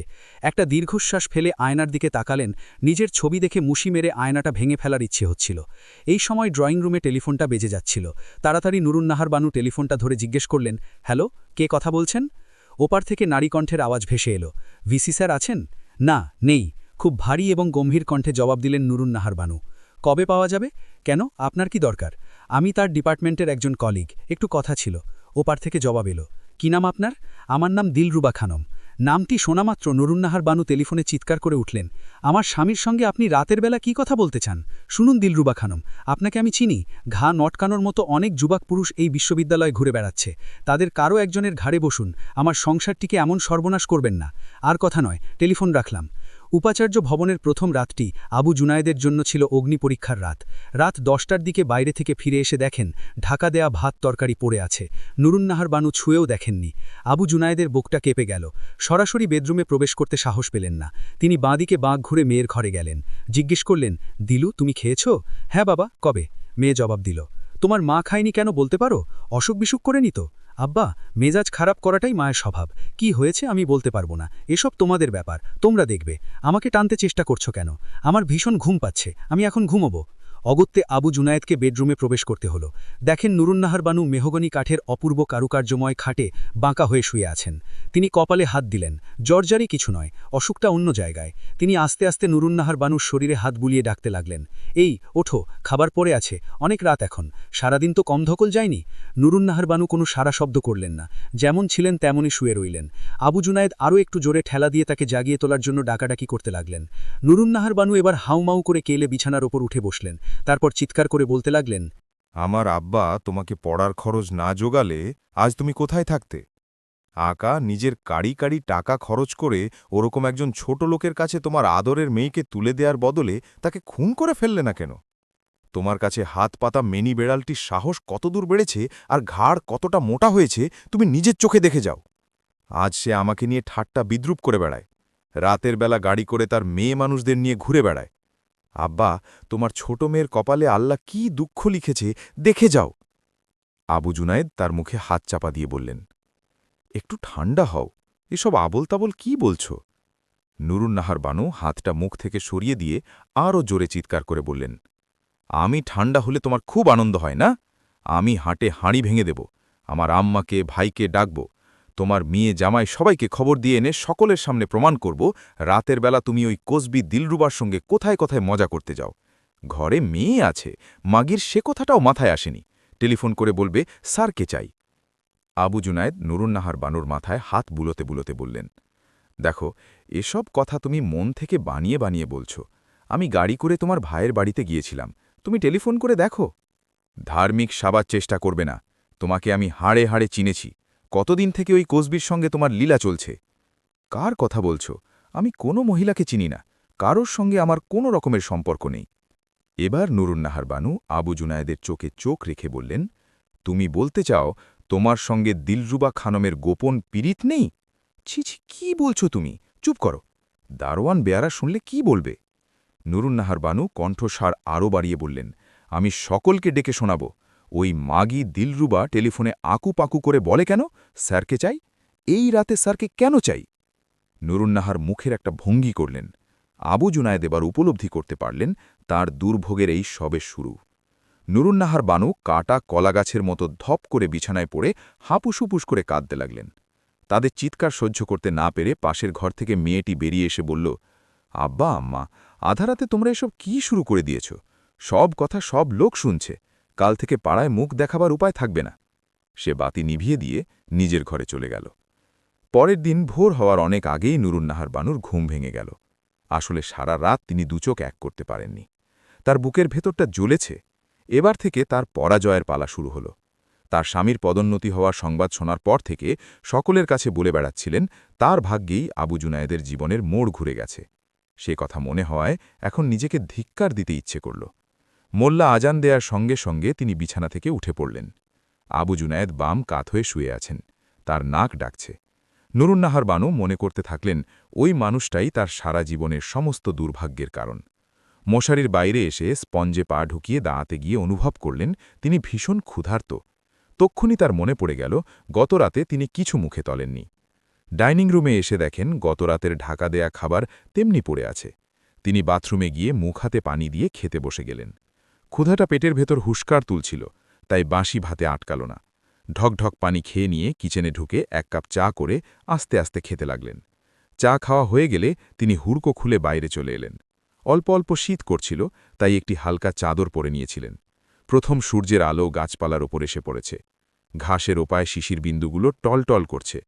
অনেকদিন এমন নরম তুলতুলে ভোর দেখেননি। তিনি বিশাল প্রাসাদোপম বাড়ির চারপাশটা ঘুরে ঘুরে দেখছিলেন। হঠাৎ তার মনে একটা অনুভূতি জন্ম নিল, সঙ্গে আবু জুনায়েদ থাকলে বেশ হতো। তক্ষুনি গতরাতে যেসব ঘটনা ঘটেছে একটা একটা করে সবগুলো মনে পড়ে গেল। তিনি নিজের মনে বিড়বিড় করে উচ্চারণ করতে লাগলেন, ছোট লোক, ছোট লোক। এই ছোট লোকটাই তাকে আষ্টপৃষ্ঠে বেঁধে ফেলেছে। গতরাতে আবু জুনায়েদকে যে সকল হুমকি দিয়েছিলেন সেগুলো মনে এলো। তিনি তার আম্মা, ভাই এবং নিজের মেয়েকে বেঁকে এনে যেসব কথা ফাঁস করবেন বলে ভয় দেখিয়েছিলেন সেগুলো নিয়ে মনের ভেতর খানিকক্ষণ নাড়াচাড়া করলেন। তার মনে হল যেসব করবেন বলে রাগের মাথায় ঘোষণা দিয়েছিলেন এই প্রভাতের আলোতে মনে হল তার কোনোটা করাই তার পক্ষে সম্ভব নয়। তার মুখটা তেতো হয়ে গিয়েছিল। ছোট লোক, তার ঠোঁটে আপনি মন্ত্রের মতো উচ্চারিত হতে থাকল। মনের মধ্যে অশান্তি, তবু সকালবেলাটা তার মন্দ লাগছিল না। এরকম ভোর তার জীবনে আর কখনো আসেনি। তিনি মস্ত কম্পাউন্ডটা ঘুরে ঘুরে দেখছিলেন। এরই মধ্যে একটা বেলা হয়েছে। দারোয়ান ঘটাং করে লোহার গেট খুলে ফেলেছে। ঝাড় হাতে, খুপ্তি হাতে একদল মেয়ে পুরুষ কম্পাউন্ডের ভেতরে প্রবেশ করল। নুরুন্নাহার বানু পায়ে পায়ে গেটের কাছে চলে এলেন। ঝাড়ওয়ালা ঝাড় তুলে, খুপ্তিওয়ালা খুপ্তি তুলে সালাম দিল। নুরুন্নাহার বানুর নিজেকে তখন রানী মনে হচ্ছিল। তিনি খুব খুশি হয়ে উঠেছিলেন। তথাপি তার মনের মধ্যে একটা খুঁত থেকে গেল। তার ইচ্ছে হল বিষয়টা তিনি বুঝিয়ে দেবেন। পরক্ষণে চিন্তা করলেন, এ সকল ছোট লোককে ভালো কিছু শিখিয়ে লাভ হবে না, বরঞ্চ তিনি তাদের কাছে নিজের কর্তৃত্বটা জাহির করা অধিকতর উপযুক্ত মনে করলেন। কে কি কাজ করে জিজ্ঞেস করলেন। ঝাড়ুদারনি বলল, মেম সাহেব, আমরা বাগানে ঝাড় দিতে এসেছি। বাড়িতে যারা ঝাড় মোছার কাজ করবে আসবে বেলা ৮টার সময়। সকালবেলা ওই সমস্ত ঝাড়ুদারনির সঙ্গে কথা বলতে তার মন চাইল না। তিনি মনে মনে ভেবে নিলেন, ঘুম থেকে উঠেই এ সকল শ্রেণীর মানুষদের সঙ্গে দেখা হলো, আজকে দিনটাই জানি কেমন যায়। মাথায় টুপি দাড়িওয়ালা বুড়ো মানুষটার দিকে তাকিয়ে মনে করলেন, হ্যাঁ, এই লোকের সঙ্গে তবু কিছুক্ষণ কথাবার্তা বলা যেতে পারে। নুরুন্নাহার বানু জিজ্ঞেস করলেন, তোমার কাজ কি? বুড়ো ভদ্রলোকের মুখে একটা ছায়া পড়ল। সেদিকে নুরুন্নাহার বানুর চোখ আদৌ গেল না। সালামত মিয়াও বিশ্ববিদ্যালয়ে অনেক দিন থেকেই মালির কাজ করে আসছেন। তার পেশার জন্য নয়, প্রাচীনতা এবং প্রবীণতার জন্য সকলেই তাকে সম্মিহ করেন এবং আপনি সম্বোধন করেন। নুরুন্নাহার বানুর মুখে তুমি শব্দটা তার মনে আঘাতের মতো বাজল। তিনি তার স্বাভাবিক গাম্ভীর্য ক্ষুণ্ণ না করে প্রশান্ত স্বরে জবাব দিলেন, আমি এই বিশ্ববিদ্যালয়ের হেড মালি। বিগত ২০ বছর ধরে আমি এই কাজ করে আসছি। হাতের খুপ্তিখানা আদর করতে করতে বললেন, ওই জোয়ান ছাওয়ালটা দেখছেন, সে আমার অ্যাসিস্ট্যান্ট এবং মেয়ের জামাইও। গত ৫ বছর ধরে আমার সঙ্গে কাজ করে। বর্তমান উপাচার্যের আগের জন দয়া করে জামাইকে চাকরিটা দিয়েছিলেন। নুরুন্নাহার বানুর মনে হঠাৎ করে হুকুম করার আকাঙ্ক্ষাটা মাথা চাড়া দিয়ে উঠল। তিনি বললেন, চলো দেখাও দেখি তোমরা কি কাজ করো। সালামত মিয়া বললেন, বেগম সাহেরা, আমার সঙ্গে সঙ্গে আসেন। বিরাট প্রশস্ত বাগান। সালামত মিয়া তাকে ৭ রকমের গোলাপের গাছ দেখালেন। ক্রিসান্থেমামের ঝাড়গুলো দেখিয়ে বললেন, এগুলো অল্প কদিন পরে ফুটবে। শীতকালীন ফুলগুলো যখন ফুটতে থাকবে, দেখবেন বাগানের চেহারাই পাল্টে যাবে। সালামত মিয়া তার জামাইকে সদ্য ফোটা ফুল নিয়ে কটপট একটা তোড়া করতে বললেন। তোড়াটা নুরুন্নাহার বানুর হাতে দিয়ে বললেন, বেগম সাহেবা, নিন। নুরুন্নাহার বানু তোড়াটা নিলেন, কিন্তু বিশেষ খুশি হতে পারলেন না। সেটা তার ভাবভঙ্গিতে প্রকাশ পেল। তোমরা এতগুলো মানুষ সব বেহুদা পাতাপুতা লতা এসব লাগিয়ে গোটা জমিটাই ভরিয়ে রেখেছ। ওগুলো কোনো কাজে আসবে? সব কেটে ফেলবে। এ পাশে লাগাবে ঢেঁড়স, ও পাশে বরবটি, আর ওই যে খালি জায়গাটা রয়েছে ওখানে লাগাবে বেগুন এবং সুরমাই মরিচের চারা। বাজারে চারা পাওয়া না গেলে বলবে, আমার বড় বোনের বাড়িতে অনেক আছে, এনে দেব। নুরুন্নাহার বানুর কথা শুনে সালামত মিয়া একেবারে চুপ করে গেলেন। তার মুখ থেকে কোনো কথাই বেরোল না। নুরুন্নাহার বানু ধমক দিয়ে বলল, কি মিয়া, চুপ করে আছো যে, কথাটা বুঝি মনে ধরল না? সালামত মিয়া আমতা আমতা করে বললেন, বেগম সাহেবা, তরি তরকারি লাগানো খুব ভালো, আর এইটা সিজনও। আমি আপনাকে পেছনে একটা তরকারির বাগান করে দেব, অনেক জমি আছে। কেন মিয়া, সামনে লাগালে কি ক্ষতি? তরকারি বাগান সামনেই করো। না বেগম সাহেবা, সামনে তরি তরকারির বাগান করা যাবে না। কেন যাবে না শুনি? আমি বলছি সামনেই করো। বেগম সাহেবা, এ বাড়িতে সামনে তরি তরকারি লাগানোর নিয়ম নেই। আপনি নতুন এসেছেন তাই বুঝতে পারছেন না। কি বললে মিয়া? বেগম সাহেবা, আমাকে ভুল বুঝবেন না, আমি আপনার এই হুকুম তামিল করতে পারব না। সালামত মিয়ার কথা শুনে নুরুন্নাহার বানুর পায়ের তলা থেকে মাথার ব্রহ্মতালু পর্যন্ত জ্বলে উঠল। দাঁতে দাঁত চেপে তিনি একরকম দৌড়েই বাড়ির ভেতর গিয়ে ঢুকলেন। ভেজানো দরজা ঠেলে ভেতরে পা দিয়েই তিনি অবাক হয়ে গেলেন। এই ৭ সকালে ৫ জন মানুষ ড্রয়িং রুমে বসে আছেন। তারা নুরুন্নাহার বানুকে উঠে সালাম দিলেন। তিনি কোনো রকমে সালামের জবাব দিয়ে ভেতরে ঢুকলেন। তিনি দেখলেন নতুন স্যুটটাই পরে আবু জুনায়েদ অপর দরজা দিয়ে ড্রয়িং রুমে প্রবেশ করছেন। নুরুন্নাহার বানুর এক চোট মনের ঝালঝাড়ার ইচ্ছে ছিল, সেটাই মাঠে মারা গেল। তারপরে তিনি কৌতূহলবশত ডাইনিং রুমে গিয়ে দেখেন সকালের নাস্তা দেওয়া হয়েছে। আবু জুনায়েদ নাস্তা খাওয়ার সময় পাননি, তাকে জামাকাপড় পরে বেরোতে হয়েছে। তখনই নুরুন্নাহার বানুর মনে পড়ল মানুষটা গতরাতেও কিছু খায়নি, আর এই সকালে চলে গেল। স্বামীটির প্রতি তার মনে এক ধরনের মমতা জন্মাতে লাগল। মানুষটা বোকাশোকা, খুব সহজেই তাকে ঠকানো যায়। তার সরল সহজ স্বামীটিকে কোন ধুরন্ধর কোন বিপদে ফেলে দেয় সে আশঙ্কায় তার মনটা গুড়গুড় করে উঠল। নুরুন্নাহার বানু মনে করেন তিনি জীবনে যত জায়গা দেখেছেন এই বিশ্ববিদ্যালয়টি তার মধ্যে সবচেয়ে খারাপ জায়গা। হঠাৎ অনেক দিন বাদে তার ইচ্ছে হল বেলা হয়ে গেলেও তিনি ফজরের নামাজটা পড়বেন। সেদিন বিবানিদ্রা শেষ করে আবু জুনায়েদ বিছানায় বসে দেয়ালে হেলান দিয়ে কি একটা বিষয় চিন্তা করছিলেন, এমন সময় নুরুন্নাহার বানু ঢুকলেন। তার মনে একটুখানি অনুশোচনার মতো হয়েছিল, তবে রাগটা পুরোপুরি মরেনি। আবু জুনায়েদের সঙ্গে দুটো মিষ্টি কথা বলার ইচ্ছে তার মনের মধ্যে জন্মেছে, কিন্তু মুখ ফুটে বলতে পারছেন না। আর কি নিয়ে আলাপটা শুরু করবেন বিষয় খুঁজে পাচ্ছিলেন না। ওগো, আমি তোমাকে ভালোবাসি, তোমাকে না দেখলে মনটা আমার কেমন করে, এসব কথা বলার বয়স কি নুরুন্নাহার বানুর আছে? যখন তরুণী ছিলেন তখনও তিনি এ জাতীয় কথাবার্তাকে ন্যাকামি মনে করতেন। অনেক চিন্তাভাবনা করে তিনি মুখ দিয়ে কথা বের করলেন। সকালে নাস্তাপানি মুখে না দিয়ে অমন হন্তদন্ত হয়ে কোথায় ছুটে গিয়েছিলে? আবু জুনায়েদ খুব খুশি হয়ে উঠলেন। তাহলে মেঘ কেটে গেছে। তিনি মনে মনে খুব স্বস্তি বোধ করলেন। এ বেলাটা মনে হচ্ছে ভালোই কাটবে। এখনও কি তোমাকে আবার বেরোতে হবে? জিজ্ঞাসা করলেন নুরুন্নাহার বানু। না, এবেলা আর কোনো প্রোগ্রাম নেই, ঘরে থাকব। ভাবছি চা খাওয়ার পর বাড়ির পেছনের দিকটা একবার দেখব। নুরুন্নাহার বানুর মনে পড়ে গেল সকালবেলা সালামত মিয়া বলেছেন পেছনে অনেক জমি আছে, সেখানে তার তরকারির বাগান করে দেওয়ার কথা বলেছেন। প্রস্তাবটি তার খুব পছন্দ হয়ে গেল। আগে চাটা খেয়ে নি, তারপর দুজন একসঙ্গে যাব। নুরুন্নাহার বানু এবং জুনায়েদ যখন বাড়ির পেছনে এলেন তখন বিকেলের রোদের তেজটা মরে এসেছে। এই বাড়ির পেছনে ঝোপে ঝাড়ে ঢাকা এমন আশ্চর্য সুন্দর এক নির্জন পরিবেশ আছে, এখানে আসার আগে দুজনের কেউ চিন্তা করতে পারেননি। তারা কাঠবিড়ালিদের ছুটোছুটি করতে দেখলেন, দূরে কোথায় ঘুঘুর ডাক শুনতে পেলেন। সবুজ সতেজ দুর্বাবেষ্টিত প্রসারিত ভূমির ওপর হাঁটতে হাঁটতে আবু জুনায়েদের মনে এলো এখন তিনি এই বিশ্ববিদ্যালয়ের উপাচার্য। তার হাতে অনেক ক্ষমতা। শিশু যেমন প্রথম মাতৃস্তন মুখে লাগিয়ে দুধের স্বাদ অনুভব করে, তেমনি আজ সকাল থেকে তিনি ক্ষমতার স্বাদ অনুভব করতে আরম্ভ করেছেন। এই ক্ষমতা নিয়ে কি করবেন চিন্তা করতে লাগলেন। এই অপার ক্ষমতা দিয়ে যদি তার কোনো একটা শখ পূরণ করতে পারতেন তাহলে সবচেয়ে খুশি হয়ে উঠতে পারতেন। সহসা তার মনে এলো তিনি একটা দুধেল গাই পুষবেন। অঢেল গায়গা, প্রচুর ঘাস, অনায়াসে একটা গাই পোষা যায়। গাইয়ের কথা মনে হওয়ার পর তার বাপের চেহারাটা চোখের সামনে জেগে উঠল। তার বাবা প্রতিদিন ধলেশ্বরীর পাড়ে পাড়ে দড়ি ধরে গাই গরুটা চড়াতে যেতেন। একদিন পাড় ভেঙে বাবা এবং গাই উভয়ই পানিতে পড়ে গিয়েছিলেন। আয়ু ছিল তাই বেঁচে গিয়েছিলেন।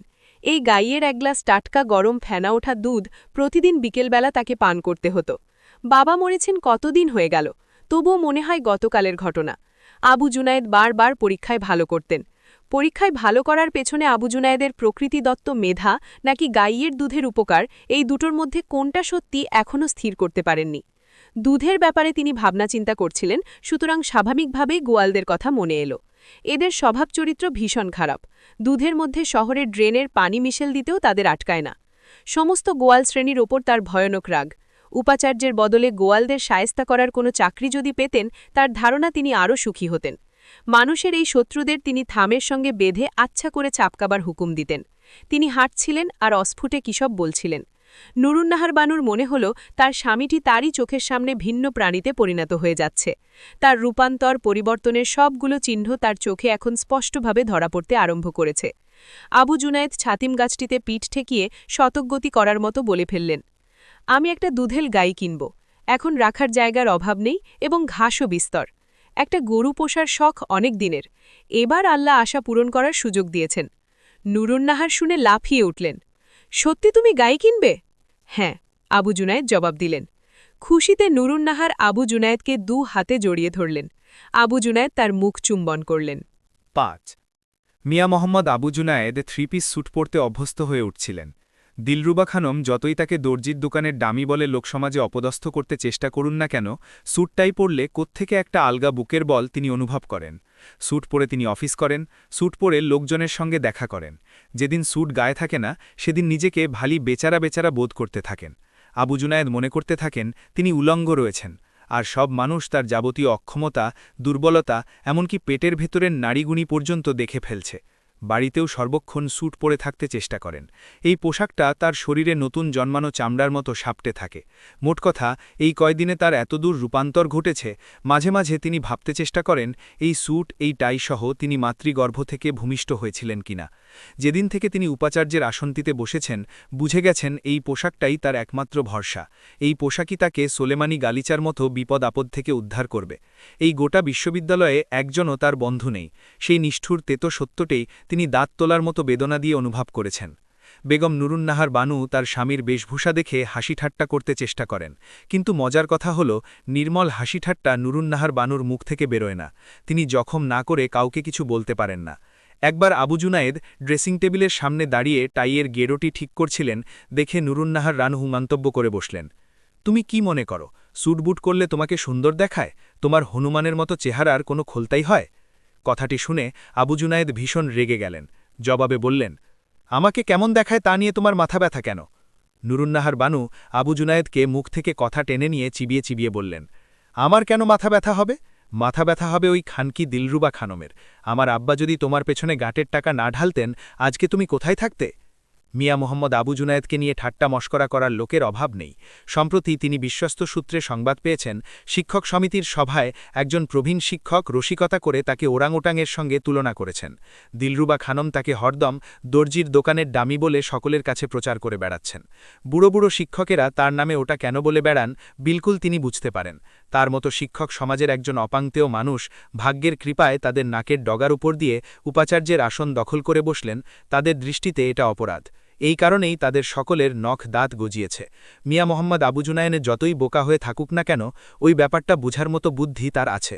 কিন্তু দিলরুবা খানম কেন সর্বক্ষণ তার নামে নিন্দের গীত গেয়ে বেড়াচ্ছেন, তিনি তার কোনো কারণ খুঁজে পান না। বলতে গেলে দিলরুবা খানমই তো তাকে হাত ধরে উপাচার্যের আসনটিতে বসিয়ে দিয়ে গেছেন। মিয়া মোহাম্মদ আবু জুনায়েদ ভাবতে চেষ্টা করেন এর হেতুটা কি হতে পারে। নারীর মনের গহন রহস্য আবু জুনায়েদের মতো ভোঁতা মানুষের বুঝার কথা নয়। সাম্প্রতিক সময়ে নুরুন্নাহার বানুর পৌনপুনিক খোঁচা খেয়ে একটা বিষয় তার মনে আনাগোনা করে। দিলরুবা খানম কি তার প্রেমে পড়েছিলেন? প্রেমে না পড়লে বলতে গেলে এটা একটি জেহাদ পরিচালনা করে তাকে উপাচার্যের চেয়ারে বসালেন কেন? যতই বিষয়টা গভীরভাবে চিন্তা করেন, তিনি একটা ধাঁধায় পড়ে যান। দিলরুবা খানম তাকে এই যে এতদূর টেনে নিয়ে এলেন, তার পেছনে বিশুদ্ধ অনুরাগ ছাড়া আর কি স্বার্থ থাকতে পারে? মিয়া মোহাম্মদ আবু জুনায়েদ ভাবতে চেষ্টা করেন কোনো কারণে দিলরুবা খানমের কোনো দুর্বল জায়গায় তিনি আঘাত করে বসেছেন, তাই তিনি সকাল বিকেল তার বিরুদ্ধে যাত্রাই বলে বেড়াচ্ছেন। মানুষের মনের ভেতর কত রকম অলিগলি থাকতে পারে চিন্তা করে আবু জুনায়েদ বিস্ময়ে হতবাক হয়ে যান।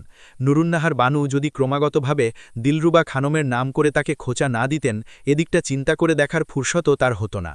আবু জুনায়েদ টাইয়ের নট বাঁধা শেষ করেন। জুতো পরতে গিয়ে দেখা গেল মোজা পাওয়া যাচ্ছে না। এদিক ওদিক খোঁজাখুঁজি করলেন, পাওয়া গেল না। ছোকরা চাকরটিকে ডেকে আচ্ছা করে ধমকে দিলেন। নুরুন্নাহার বানুকে উদ্দেশ্য করে বললেন, দেখো না মোজা জোড়া কোথায়, এদিকে আমার মিটিং শুরু হয়ে গেছে। নুরুন্নাহার বানু আঙুলের শাড়ির কোনা জড়াতে জড়াতে বললেন, তুমি আমার বাবার চাকর, তোমার আমার কাজ করে নেওয়ার কথা, আমি কেন তোমার কাজ করব? কি বললে?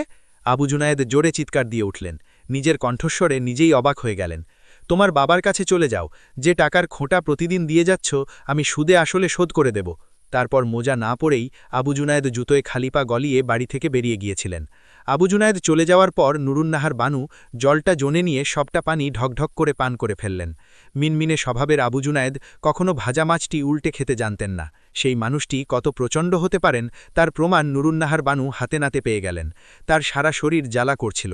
তিনি চিৎকার করে উঠতে চাইলেন, পারলেন না। কে যেন কণ্ঠস্বর চেপে ধরল। পরম বেদনায় তিনি অনুভব করলেন তার প্রতিপত্তির দিন শেষ হয়ে আসছে। উপাচার্যের চাকরি, এই সুদৃশ্য অট্টালিকা, গণ্ডায় গণ্ডায় লোকজন, সাজসজ্জা, সবকিছুকে তার অভিশাপ দিতে ইচ্ছে হল। উপাচার্যের চাকরি করতে গিয়ে মিয়া মোহাম্মদ আবু জুনায়েদ প্রতিদিন টের পাচ্ছিলেন তার ভেতরে অবিরাম ভাঙচুর চলছে। আগামী দিনে কি ঘটবে সে কথা বাদ দিন, 1 ঘণ্টা পরে কি ঘটবে সেটাও অনুমান করার উপায় নেই। আবু জুনায়েদ উপাচার্য হওয়ার পরে অর্থনীতি বিভাগের একজন ছাত্র খুন হয়েছে। বিশ্ববিদ্যালয়ের প্রধান 2টি ছাত্রদলই দাবি করেছে নিহত ছাত্রটি তাদের দলের সক্রিয় সদস্য ছিলেন। 2 দলই উপাচার্য ভবনের সামনে এসে মিছিল করেছে, স্লোগান দিয়েছে। 2 দলই উচ্চ চিৎকারে দাবি করেছে জহিরুল হক কেন খুন হল সে জবাব আবু জুনায়েদকেই দিতে হবে। 2 দলই চরম উত্তেজনার সঙ্গে জহিরুল হকের খুনিদের দৃষ্টান্তমূলক শাস্তি দাবি করেছে। নিহত ছাত্রটির লাশটিও কারা দখল করবে তাই নিয়ে 2 দলের মধ্যে যে তোড়জোড় চলছিল, অনায়াসে আরও 1 ডজন ছাত্র খুন হতে পারত। সময়মতো পুলিশ এসে হস্তক্ষেপ করেছিল তাই রক্ষে। নিহত ছাত্রটির গ্রামের বাড়ি কাপাসিয়া। সংবাদ পেয়ে মা বাবা দুজনেই ছুটে এসেছিলেন। গ্রামের কৃষক আবু জুনায়েদকে দাঁড়িয়ে দাঁড়িয়ে পুত্রশোকাতুন মা বাবার বুকফাটা ক্রন্দন শুনতে হয়েছে। একেবারে দাঁড়িয়ে থেকে ছাত্রটির লাশ বাড়িতে পাঠানোর ব্যবস্থা করতে হয়েছে। অনবধানবশত কোনো এক দল যদি লাশ ছিনিয়ে নিয়ে যেত, তাহলে সেই লাশ কাঁধে নিয়ে শহরে মিছিল করার সুযোগ পেলে এমন একটা পরিস্থিতির সৃষ্টি করা অসম্ভব ছিল না, যার ফলে গোটা দেশে খুন এবং পাল্টা খুনের একটা উৎসব লেগে যেত। ব্যাপারটি যদি এতটুকুতে চুকেবুকে যেত তাহলেও কথা ছিল না। স্বরাষ্ট্রমন্ত্রী স্বয়ং ডেকে নিয়ে ধমক দিয়েছেন, সরকারি ছাত্রদলটির সমর্থক শহীদ ছাত্রের খুনিরা প্রকাশ্যে ঘুরে বেড়াচ্ছেন, তিনি কেন তাদের পুলিশের কাছে ধরিয়ে দিচ্ছেন না। আবার বিরোধী দলের একজন নেতা টেলিফোন করে শাসিয়ে দিয়েছেন, তাদের সমর্থক সুবোধ ছাত্রেরা বিশ্ববিদ্যালয়ে নিরাপদে লেখাপড়া করতে পারছে না, সরকার তাদের অযথা হয়রানি করার জন্য পুলিশ লেলিয়ে দিয়েছে, এবং আবু জুনায়েদ সরকারকে সাহায্য করে যাচ্ছেন, এ কথাটি যেন মনে থাকে। দিন সবসময় একরকম থাকবে না। ক্যান্টিনে চালের সঙ্গে বেশি কাঁকড় পাওয়া গেছে। ছাত্রেরা ভাতের থালাসহ দল বেঁধে মিছিল করে উপাচার্য ভবনে প্রবেশ করে একেবারে ডাইনিং রুমে চলে এসেছে। তখন আবু জুনায়েদ, নুরুন্নাহার বানু এবং একজন মেহমান দুপুরের খাবার খেতে বসেছিলেন। দারোয়ান, কেয়ারটেকার কারও বাধা ছাত্রদের ঠেকাতে পারেনি। একজন ছাত্র ভাতের থালাটি ডাইনিং টেবিলে উপুর করে দিয়ে স্লোগান দিয়ে উঠল, ভাতের সঙ্গে কাকড় কেন আবু জুনায়েদ, জবাব চাই। যে সকল ছাত্র ভেতরে প্রবেশ না করে বাইরে ভিড় করেছিল তারাও সকলে মিলে স্লোগান দিতে থাকল, আবু জুনায়েদের চামড়া তুলে নেব আমরা। ছাত্রদের হাতে আবু জুনায়েদের লাঞ্ছনা এবং ভোগান্তি দেখে নুরুন্নাহার বানুর হাততালি দিয়ে খলখল করে হেসে উঠতে ইচ্ছে করে। কোন বাপের মেয়েকে অপমান করেছে আবু জুনায়েদ, আল্লাহ কি নেই? একদিন মহিলা হোস্টেলের পাশের ট্রান্সফরমারটি বিকট একটা শব্দ করে জানিয়ে দিল যে ব্যাটা আত্মহত্যা করেছে। এই অকাল প্রয়াত ট্রান্সফরমার মহিলা হোস্টেলের ছাত্রীদের একটা বিতিকিচ্ছিরি অবস্থার মধ্যে ছুড়ে দিল। দুদিন ধরে হোস্টেলে কোনো পানি নেই, মেয়েদের গোসল, টয়লেট সব একরকম বন্ধ। বাইরে থেকে বালতি বালতি পানি আনিয়ে একবেলার নাশতা এবং রান্না কোনো রকমে সারা হয়েছে। মেয়েরা প্রথমে হাউস টিউটার, তারপর প্রবোস্টের কাছে নালিশ করল। কোনো ফল হল না দেখে সকলে তোয়ালে কাঁধে জড়িয়ে ৭-৫০০ মেয়ে একযোগে উপাচার্যের বাড়ি ঘেরাও করে বসল। প্রমীলা বাহিনীকে বাধা দেওয়ার ক্ষমতা দারোয়ানের কি করে হবে? তাদের এক দল উপাচার্য ভবনের ভেতরে প্রবেশ করে বাথরুমের বেসিন, কোমোড এগুলো ভাঙচুর করতে থাকল। আবু জুনায়েদের কিছুই করার ছিল না। তিনি দাঁড়িয়ে দাঁড়িয়ে প্রলয় কাণ্ড দেখলেন। নুরুন্নাহার বানু ফস করে একটা অশ্লীল শব্দ উচ্চারণ করেছিলেন। এই মন্তব্য শুনে একটি মোটা উঁচু সন্ডামার্কা মেয়ে তার পরনের শাড়ির অর্ধেক টেনে ছিঁড়ে ফেলেছিলেন। অল্পক্ষণের মধ্যেই মেয়েরা যেমন পঙ্গুপালের মতো ঝাঁক বেঁধে এসেছিল তেমনি ঝাঁক বেঁধে চলে গেল। চলে যাবার সময় একটি বব কাটিং চুলের মেয়ে ভ্যানিটি ব্যাগ থেকে রিভলভার বের করে আবু জুনায়েদের মস্তক তাক করে উঁচিয়ে ধরে বলল, চাদু যেন মনে থাকে, কত ধানে কত চাল, গাইগুই করলে মাথার খুলি উড়িয়ে দেব। হোস্টেলের মেয়েরা সম্পূর্ণরূপে নিষ্ক্রান্ত হওয়ার পর নুরুন্নাহার বানু সিঁড়ির ওপর বসে সমস্ত জীবন ধরে যে সমস্ত গালাগাল মুখস্থ করে রেখেছিলেন একে একে মেয়েদের উদ্দেশ্যে ঝাড়তে লাগলেন। খানকি, মাগি, বেশ্যা, ছেনাল, হায়েজ, নেফাসের পয়দায়েশ, আরও কত কি মনে মনে সন্ধান করতে লাগলেন আরও শক্তিশালী গালাগাল আছে কিনা। সেরকম কোনো কিছু না পেয়ে আবু জুনায়েদকে নিয়ে লাগলেন। তার দিকে রোষ কষায়িত লোচনে তাকিয়ে বলতে লাগলেন, তোমার মতো একটা ছাগলের সঙ্গে বিয়ে হয়েছিল বলে এই ছেনাল মাগিদের হাতে আমাকে নাকাল হতে হল। সম্প্রতি পত্রপত্রিকায় নৃতত্ত্ব বিভাগের এক শিক্ষকের বিরুদ্ধে জোর লেখালেখি চলছে। ভদ্রলোক ছাত্রছাত্রীদের কাছে টাকা নিয়ে পরীক্ষার প্রশ্নপত্র বিক্রয়ের ব্যবসাটি নিরাপদে এতদিন চালিয়ে আসছিলেন। অল্প কদিন আগে সেটি ধরা পড়েছে। বিভাগের সমস্ত শিক্ষক এবং ছাত্রেরা অকাট্য প্রমাণসহ উপাচার্যের কাছে দাবি জানিয়েছেন, এই ভদ্রলোক যদি এই বিভাগে বহাল থাকেন শিক্ষকেরা ক্লাস নেবেন না এবং ছাত্রেরাও শিক্ষকদের সঙ্গে সহযোগিতা করবেন। মিয়া মোহাম্মদ আবু জুনায়েদও মনে মনে স্বীকার করেন আব্দুর রহমানের চাকরিটি থাটা উচিত নয়। কিন্তু মুশকিলের ব্যাপার হল আব্দুর হলেন উপাচার্যের নিজের দলের লোক। দলের কেউ চাইবেন না আব্দুর রহমানের চাকরিটি চলে যাক। আবু জুনায়েদের ইচ্ছে আব্দুর রহমানকে বরখাস্ত করেন, কিন্তু উপাচার্যের ইচ্ছেই তো সব না। সিনেট আছে, সিন্ডিকেট আছে, সেখানে ব্যাপারটা ফয়সালা করতে হবে। সিনেট সিন্ডিকেটে আব্দুর রহমান দলে ভারী, সুতরাং আব্দুর রহমানের অপরাধ কবুল করেও তিনি তাকে চাকরি থেকে বরখাস্ত করার ক্ষমতা রাখেন না। আব্দুর রহমানকে বরখাস্ত করলে তার দলটি কানা হয়ে যাবে। দল না থাকলে আবু জুনায়েদকেও কানা হয়ে যেতে হবে। সংখ্যাতত্ত্ব বিভাগের ছেলেমেয়েরা সদল বলে মিছিল করে এসে উপাচার্যের দপ্তরের দরজা জানালা ভাঙচুর করেছে। তাদের দাবি ছিল একটি, কেন তাদের পরীক্ষার তারিখ বারবার পিছানো হচ্ছে।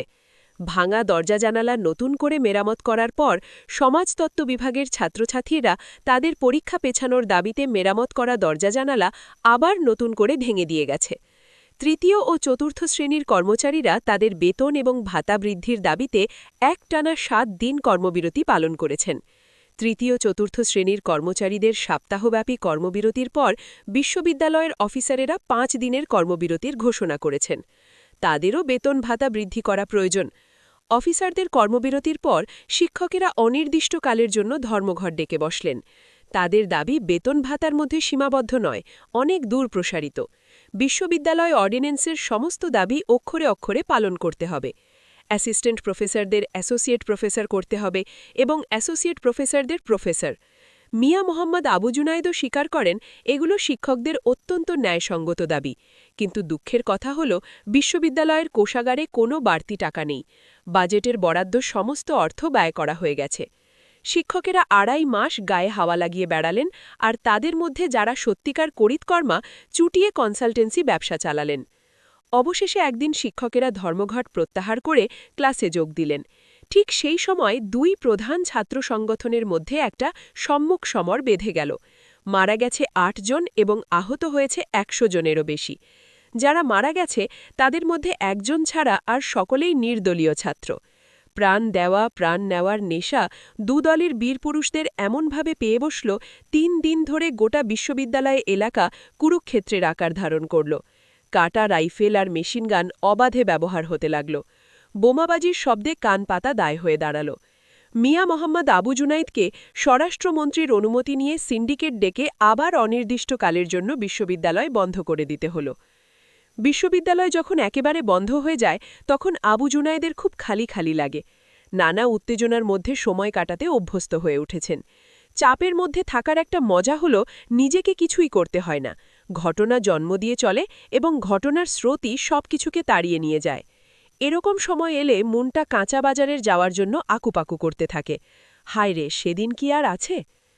বিশ্ববিদ্যালয়ে কত কবি বাস করেন সঠিক সংখ্যাটি নিরূপণ করা হয়নি। 200ও হতে পারে, আবার 300ও হতে পারে। ফুল টাইম পার্ট টাইম মিলিয়ে যত লোক লেখেন, প্রথম প্রেমে পড়ার উত্তাপ ছন্দবদ্ধ অথবা গদ্য কবিতায় প্রকাশ করেন, সব মিলিয়ে হিসেব করলে 1000 খানেক দাঁড়িয়ে যেতে পারে। 30,000 ছাত্রছাত্রীর মধ্যে মাত্র 1000 কবি সংখ্যাটি কিছুতেই অধিক বলা যাবে না। বাঙালি মাত্রেই তো কবি। এমনকি বাংলার দোয়েল, শ্যামা, কোকিল ইত্যাকার বিহঙ্গকুলের মধ্যে কবিত্ব শক্তির লক্ষণ অত্যধিক মাত্রায় প্রতিস্ফুট। বিহঙ্গ সমাজের মধ্যে প্রচলিত সাধারণ কোনো বর্ণমালার চল নেই বলেই ওদের কবিত্ব শক্তির প্রতি আমরা উদাসীন। বিশ্ববিদ্যালয়ের ছাত্র শিক্ষকদের মধ্যে স্থায়ীভাবে যারা কবিতা রচনার কাজে নিবেদিত রয়েছেন, তরুণে প্রবীণে মিলিয়ে তাদের সংখ্যা গোটা 30টি দাঁড়াতে পারে। মোটে 30 জন ফুল টাইম কবি।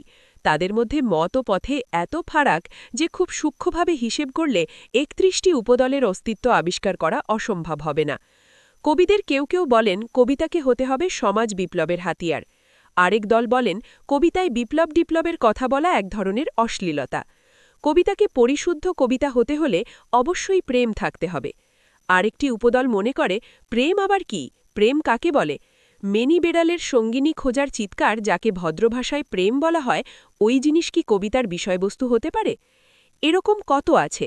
কেউ বলে ছন্দ দিয়ে কবিতা লেখা হয়, কেউ বলে ভাবই কবিতার আসল প্রাণবস্তু। আরেক দল বুকে তাল ঠুকে প্রকাশ করতে কসুর করে না, ভাষাই কবিতার সবকিছু। এই ধরনের যত প্রকারের মতভেদ আছে সেগুলোর কোনোদিন নিরসন হবে কবিরাও আশা করেন না। ডিম্ব আগে না বাচ্চা আগে, এই বিতর্ক চলতে থাকবে। সূক্ষ্ম ভেদ উপভেদ এগুলো আপনিই লুপ্ত হয়ে যায় যখন বিশ্ববিদ্যালয়ের 2টি প্রতিদ্বন্দ্বী কবিগোষ্ঠী সুযোগ সুবিধের প্রশ্নে একে অপরের প্রতি প্রতিস্পর্শী হয়ে দাঁড়ায়। একদল বাংলা একাডেমির মাঠে কবিতা পড়লে আরেক দল শিল্পকলা মিলনায়নে এসে জড়ো হন। যেহেতু রাজনীতি সমাজের সবকিছু নিয়ন্ত্রণ করে, তাই কবিদেরও রাজনৈতিক ছাতার আশ্রয় গ্রহণ করতে হয়। বিরোধী দলীয় কবিদের সুবিধে একটু বেশি, কারণ প্রতিষ্ঠিত সরকারকে আক্রমণ করা সহজ এবং তা করে অনায়াসে পাঠকবাহবা লাভ করা যায়। বিরোধী দলীয় কবিরা যদি স্লোগান উচ্চারণ করেন, প্রকৃত কবিতা তৃতীয় বিশ্বযুদ্ধ ঠেকিয়ে দিতে পারে। মিয়া মোহাম্মদ আবু জুনায়েদ কবিতার কিছুই বোঝেন না। তথাপি তাকে সরকার ঘেঁষা কবিদের বার্ষিক সম্মেলনে প্রধান অতিথি হওয়ার নিমন্ত্রণ গ্রহণ করতে হল। বিশ্ববিদ্যালয়ের একজন বাংলার প্রবীণ অধ্যাপক সরকার ঘেঁষা কবিদের সংগঠনটির সভাপতি। তিনি আবার বিশ্ববিদ্যালয়ের রাজনীতিতে আবু জুনায়েদের দল করে থাকেন। ছাত্র সংসদের সাধারণ সম্পাদক এবং সাংস্কৃতিক সম্পাদক সহ এসে ড. কবি মনিরুল আলম যখন ধরে বসলেন, আবু জুনায়েদ না করতে পারলেন না। সভা সমিতিতে কথা বলতে বলতে এককালীন মুখচোরা লাজুক মানুষ আবু জুনায়েদের জিহ্বাটি ওই সময়ের মধ্যে অসম্ভব রকমের ধারালো হয়ে উঠেছে। যে কোনো সভায় কোনো রকম পূর্ব প্রস্তুতি ছাড়া ঝাড়া 2.5 ঘণ্টা বক্তৃতা দিতে পারেন। উপাচার্য হওয়ার প্রথম দিকে সভা সমিতিতে কথা বলতে উঠলে তার হাত পা কাঁপত, গলা শুকিয়ে আসত। এখন কথা বলতে গেলে জিহ্বাটি আপনা থেকেই নেচে উঠতে চায়, শব্দগুলো বাকযন্ত্রের মুখে পুঁটি মাছের মতো আপনিই উজিয়ে আসে। তথাপি কোনো জটিল বিষয়ে বক্তৃতা দেওয়ার প্রশ্ন উঠলেই ব্যক্তিগত সহকারীকে ডেকে সে বিষয়টি সম্পর্কে খোঁজখবর করতে নির্দেশ করতেন। মোটের উপর একটা প্রস্তুতি গ্রহণ করেই সভা সমিতিতে যেতেন। এই কবিদের সভাটিতে যাওয়ার সময় সহকারীকে ডাকার কোনো প্রয়োজনীয়তা অনুভব করেননি। আবু জুনায়েদ নিশ্চিতভাবে জানতেন বাংলা সাহিত্য বিষয়ে তার ব্যক্তিগত সহকারী জানাশোনা তার চাইতে অনেক কম।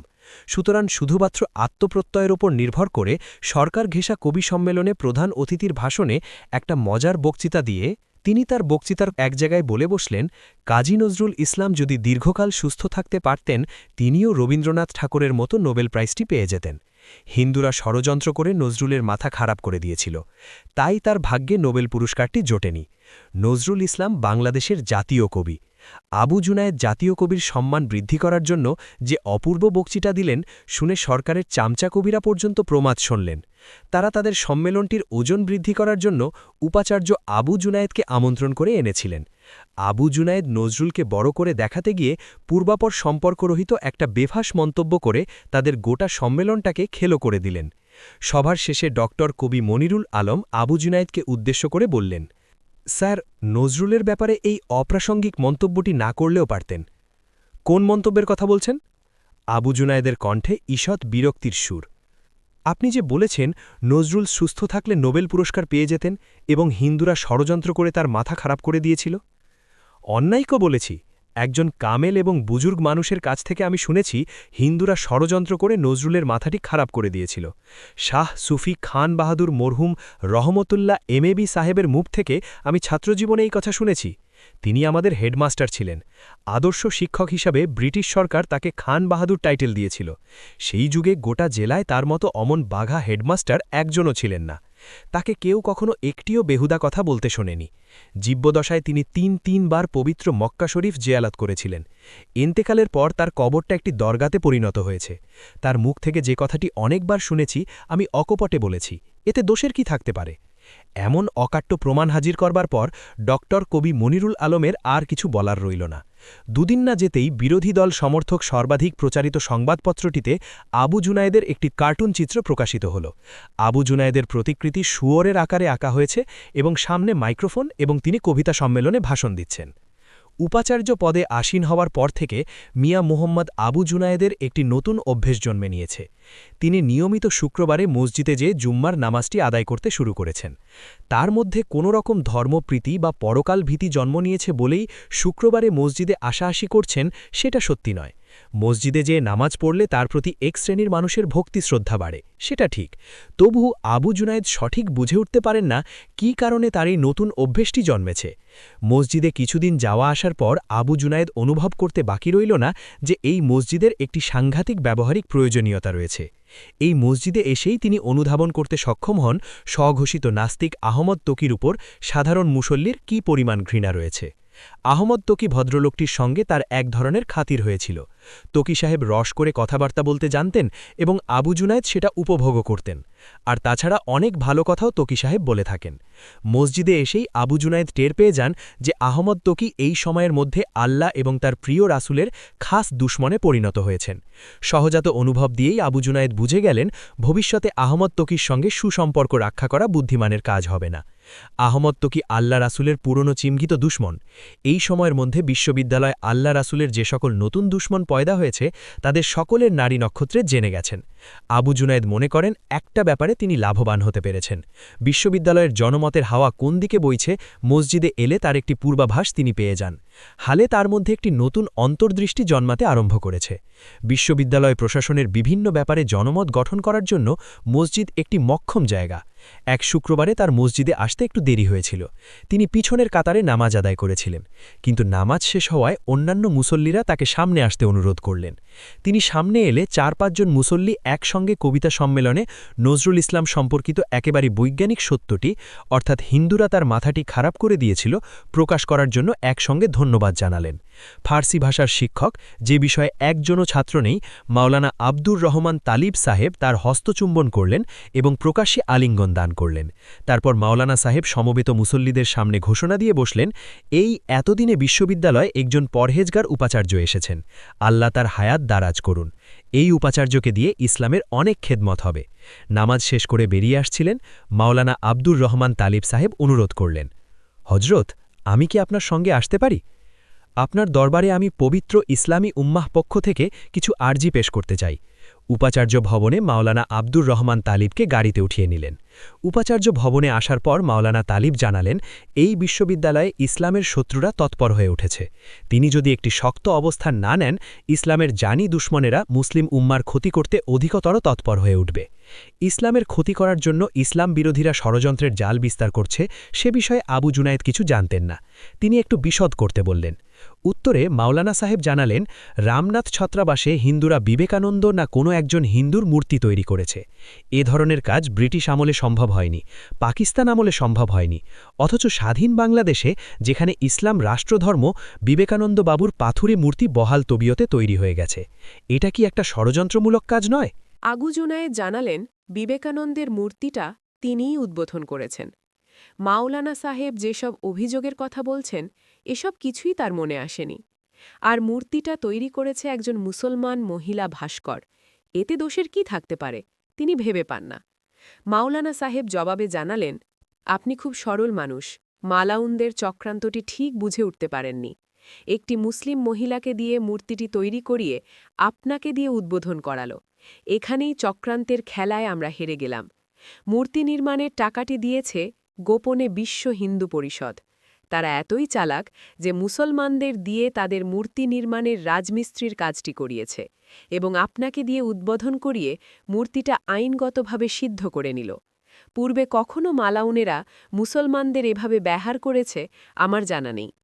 তাদের এক দাঁতের বুদ্ধি যদি থাকত, কাউমের কি এত দুর্দশা হয়? আবু জুনায়েদ দু চোখ বন্ধ করে কিছু একটা চিন্তা করতে চেষ্টা করলেন। তার মনে হল মাওলানা আব্দুর রহমান তালিবের কথার মধ্যে কিছু পরিমাণ হলেও সত্যি থাকা অস্বাভাবিক নয়। তিনি বললেন, কাজটা তো করা হয়ে গেছে, এখন কি কিছু করার উপায় আছে? আপনারা এ কথা আগে বলেননি কেন? মাওলানা তালিব সাহেব জানালেন, আগে তো আমরা জানতাম না আপনার ইমান এমন সাচ্চা। আমরা ধরে নিয়েছিলাম আপনি দিলরুবা খানমের লোক। ওই বেটির সঙ্গে মালাউনদের গলায় গলায় ভাব। এখন কি করতে হবে সেটা বলুন, যা হবার তো হয়ে গেছে, বললেন আবু জুনায়েদ। মাওলানা সাহেব সাড়া দিয়ে জানালেন, আপনি যদি একটা দৃঢ় অবস্থান গ্রহণ করেন, আমরা ইসলামের জন্য অনেক কিছু করতে পারি। সেই অনেক কিছুর মধ্যে কোন কাজগুলো পড়ে জানতে চাইলেন আবু জুনায়েদ। মাওলানা আব্দুর রহমান তালিব ফিসফিস করে বললেন, হাবিবুল্লাহ মুসলিম ছাত্রাবাস এবং এর ফরমানুল হক মুসলিম ছাত্রাবাস দুটো থেকে ৭১ সালের পর মুসলিম নাম বাদ দেয়া হয়েছে। আমরা মুসলিম নাম যোগ করার আন্দোলন চালাব এবং দাবি তুলব বিশ্ববিদ্যালয়ের মনোগ্রাম ইসলাম সম্মত নয়, সেটা পাল্টাতে হবে। বিশ্ববিদ্যালয়ের মনোগ্রাম পাল্টাতে বলছেন আপনারা, সেটা কি সম্ভব? মাওলানার প্রতি প্রশ্ন ছুড়ে দিলেন। মাওলানা জবাবে বললেন, কেন সম্ভব নয়? বিবেকানন্দ বাবুর মূর্তি যদি তৈরি হতে পারে, মনোগ্রাম পাল্টানো যাবে না কেন?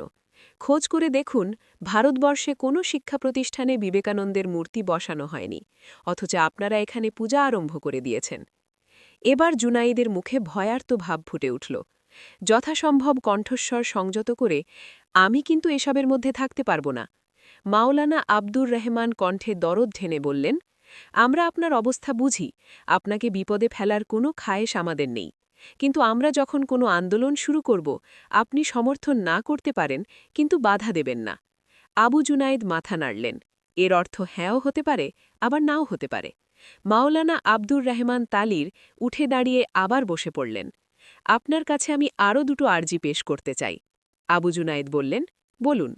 মাওলানা সাহেব জানালেন, কলাভবনের ছাদে গুন্ডা বদমায়েশরা নানা জায়গা থেকে মেয়ে ছেলে নিয়ে সারা রাত মৌজ করে কাটায়।